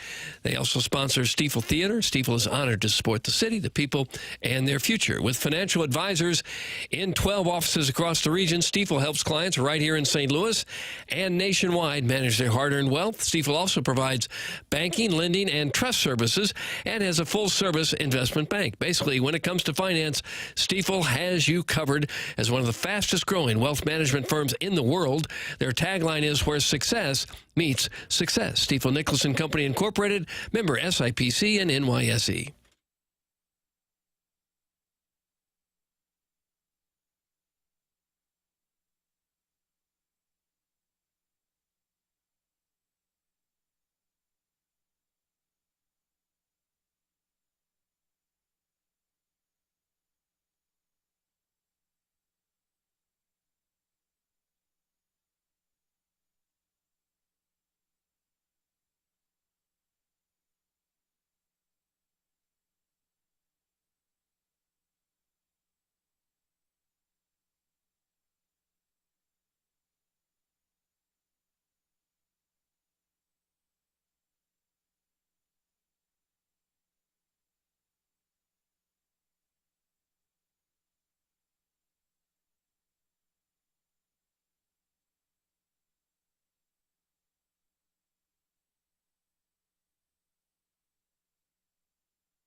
It's TMA 101 ESPN. Tim McKernan, Doug Vaughn, Chairman Kurt slides into the dais in the 10 o'clock hour, and Martin goes to handle that onboarding. Little Jackie Papers is on the ones and twos. And Doug, we're giving away these Adam Sandler tickets. And Chairman, how do you feel about the contestants? I noticed a number of people sent in emails, but only 4 currently in the filtered file. Yeah, I've got 4 in there. Keep my eye on the clock. I got one more that I'm a little on the fence about. I'm about to start reading. So if you want to get them in, does Doug have another thing that he needs to tell us about? Okay. So if you want to get it in, Chairman will still monitor the unfiltered. You want the Adam Sandler tickets, you better email it in as hit send. Okay. Hit send. Yes. I mean, hey, there might be a defenseman in front of you. Put the puck on the net. You never know. You can't get the puck in the net without firing a shot. We can't get the putt in the hole if we don't hit the ball hard enough to get it to the hole. Are you scared of the comebacker? Is that the problem? Are you scared of the comebacker? You can make the comebacker, but maybe you can make that birdie putt, Doug. Maybe today is your day. Okay. Wow. And that was all just to try to get people to send in an email? Essentially. Okay. Plus, well, hopefully that worked. I'm getting out all of my vocal angst. Okay. Because you won't hear from me for 7 full weeks. Ugh, 7 full. How are you going to handle it, Jimmy? Not well. Yeah. 7 full weeks. And then more vacation after that, That's correct. I assume. Yeah. That's the deal. That's the deal. Can I just FaceTime you a couple times? Yeah, absolutely. Drop kick. Time for the Design Air Heating and Cooling email of the day. Ow! Morning, boys. I was listening to TMA all day. Doug, that airs on 105.7 HD2 FM. Okay. And it is... Is it fair to say it's the bane of your existence, Jackson? Yes. Why? Sucks. Do you have to keep doing things with it? Yes, every single day. Every day you have to do stuff with it? It doesn't schedule itself. Well, I thought it would maybe just loop, keep running the same. No, sir. Nope, that's all Jackie B. You have a problem with the third person thing right there? Kind of. Morning, boys. I was listening to TMA all day. That's 105.7 HD2. And heard a segment where Plowsy said that he had bought, quote unquote, more women's or kids' clothing and shoes than men's clothing or shoes. Apparently, it is much cheaper. Well, I am balling on a budget. So do you guys know of any stores that carry women or kids size 50 by 28 pant? 50 by 28. Doug, that's a 50-inch waist and an unfortunate 28-inch 28, you're about sailboat mass. 5'3", 5'4", if you're wearing a 28. And if you have a 50-inch waist, what do you think? $160, $162? You probably weigh 460, 250-ish. 50-inch. I'm taking the over. I'm going to go heavy over. And if you're only a 20-inch inseam. 28 is the gentleman's inseam. Okay, yeah, he's maybe he's 5'6", 5'5" or 6". 250. Built like a tuna can. Or basketball, you know. Or maybe a 5XL old band graphic tee. Just trying to stay stylish and stick to my budget. Thanks. That's from haven't seen my ween since 03. Okay. Who was that from, Doug? I'm not going to read it because you'll use it. Haven't seen it since 03. Morning. He's new. Checked in for a while, so here I am. A lot to update you guys on, but we can save that for another day. Just wanted to give a quick shout out to the producer / short order cook for his amazing hockey trade breakdown. Spelling is hard. Doug is right. Not every sports show breaks down how to spell these guys' names. But this is not an ordinary sports show. Ordinarily, there wouldn't be a grouping of such hot guys on one screen, unless you're watching a Blues postgame and players are encouraging disrobing. Appreciated the early appearance of Joey Vitale. We just got back from Dauphin Island, and I felt safer protecting my family. I felt a lot safer protecting my family from sharks after his breakdown a few weeks ago on how to properly fight them off. Turns out the real problem was jellyfish. We were prepared for the predators, but didn't realize big ocean had it out for us. Lastly, enjoy the holiday, boys, especially you, Tim. You deserve every second of vacation. And I'm starting to think 7 weeks is not enough for what you give us. Be safe and stay sexy. Have a good one. Doug, that's from the YouTube chat. YouTube chat. Hello again, everybody. He's new. No, he won Listener of the Month. Oh, he did. Earth to Doug. Yeah. Here we are back with our hockey analyst, Joey Ravioli. Joey, what are your thoughts on the recent hockey trade? Well, I'm glad you asked because it reminds me of two animals that I'm sure you're all thinking of, and that is the salamander and the octopus. And they have special, unique characteristics that are like the hockey players in the trade, in which the octopus is a defenseman with gumption who gets into the dirty areas and sticks to you on defense like a suction cup with 8 arms. And then you have the salamander, which is slippery and hides under rocks in the Ozarks, which reminds me of my Uncle Calvin, who used to race dirt bikes on Old Yoke Road, which is funny because the gestation period of a salamander is 18 months, which you guys know. And my son threw one of our pet salamanders in the air, and our bird got out of the breeding pen, and it caught and raised the salamander as its own, which you know is what they do. And then the dog ran through the house with a tiny squirrel on his back, riding him like Secretariat, and the squirrel was wearing a World War I uniform. And that's the main reason why the salamander skates hard, moves his feet, and is always getting to the slot area to get quality shots on goal. And that's why I think the Blues made a good hockey trade. Okay, that's all the time we have with Joey Ravioli. We'll see you next week. That's from Joey Vitale Lemming. Joey Vitale Lemming. I haven't been able to text into the show as much anymore, so I'm coming here to tell you what my favorite things are about you guys. Oh, how about this, Doug? Okay, nice. Jackson. Handling all the roles as producer, but still flourishing as an on-air host. Really spreading his wings. Doug, still holding the title as the most quick-witted SOB I've ever known. Martin, Hadley impressions. Whenever Marty gets going with the gift card bit, I just hope I don't have a drink in my mouth because it will be spewing. KG, he's been a great addition in whatever role he's needed. Most importantly, screening Mr. Lix's phone calls. And Tim, I don't have enough time to list them all. So just hit the gong, Doug. There you go. You probably heard that. I'm in the prisoner-taking business, but I'm in the email-taking business. Doug, that's from Flip Wilson. Flip Wilson. Hello. Listeners, listen up. This is Action Jackson with another Sports Center update. The Cardinals were shut out for the 4th time in 7 games, all against NL Central opponents. They just can't hit ever since they found out that Adrian Grenier is not returning to Wears Prada 2. This has been another Sports Center update focused on the human condition. That's from Shooter McGavin, Vice President of Bootleg Sales of the 1992 St. Gabe's Man of La Mancha on VHS. Shooter McGavin. And finally, hey fellas, shout out to the guy who figured out a hyper-localized 7 a.m. drive time sports radio show would be the best medium to work out the tight 5 he thinks would crush in the belly room at his local Knights of Columbus by calling in claiming he was the boots on the ground working the 4th of July protest in D.C. live from a rock quarry in Osage Beach. When Tim, hot on the trail, sniffing out yet another unfunny bit by a guy who thinks he is hilarious. Hold on a second, Doug. I asked what was being protested by a bunch of supposed stray moms. Surprisingly, he came back with an articulate and logical response. Quote, oh, you know, gas prices, the infield shift, the locked thermostat at 590, oat milk, Iggy's offensive wedding costume, the Cardinals don't bunt anymore, Hillary's earpiece, you know, all that stuff. End quote. The whole thing felt like that thing that happens when touring comics who don't sell seats are forced to do a morning talk show blitz trying to be funny next to a jaded traffic reporter and a waffle iron. That comes from Dalton. New money wears logos, old money wears navy blue. Wow. Doug, that's what we have for the Design Air Heating and Cooling email today. What you got? I'm going to go with a fellow by the name of Joey Vitale Lemming.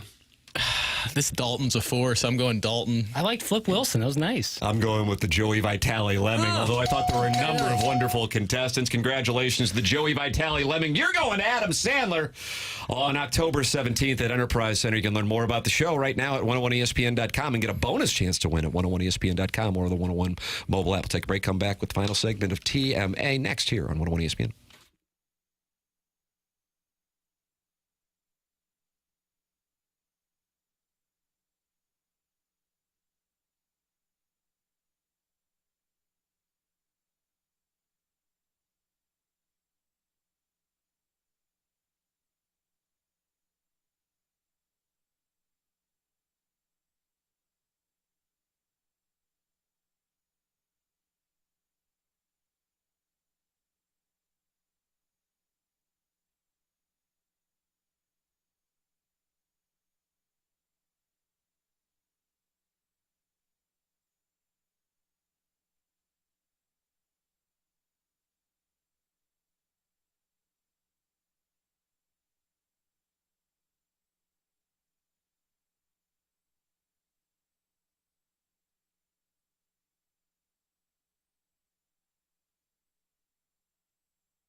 This is Jackson with a Sports Center update brought to you by Saliga Heating and Cooling. Cardinals taking on the Pirates. It's going to be an 11:35 first pitch with Sonny Gray toeing the slab for the Redbirds. That was another Sports Center update brought to you by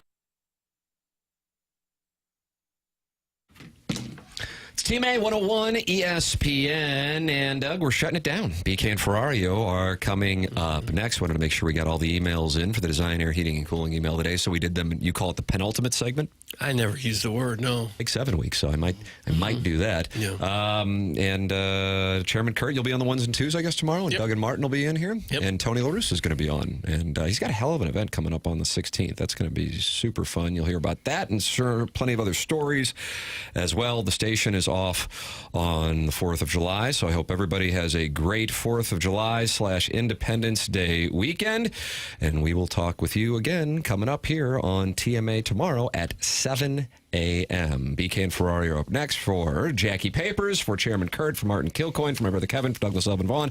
I'm Tim McKernan. This has been The Morning After, presented to you by Brown & Crouppen on 101 ESPN and the TMA STL YouTube channel.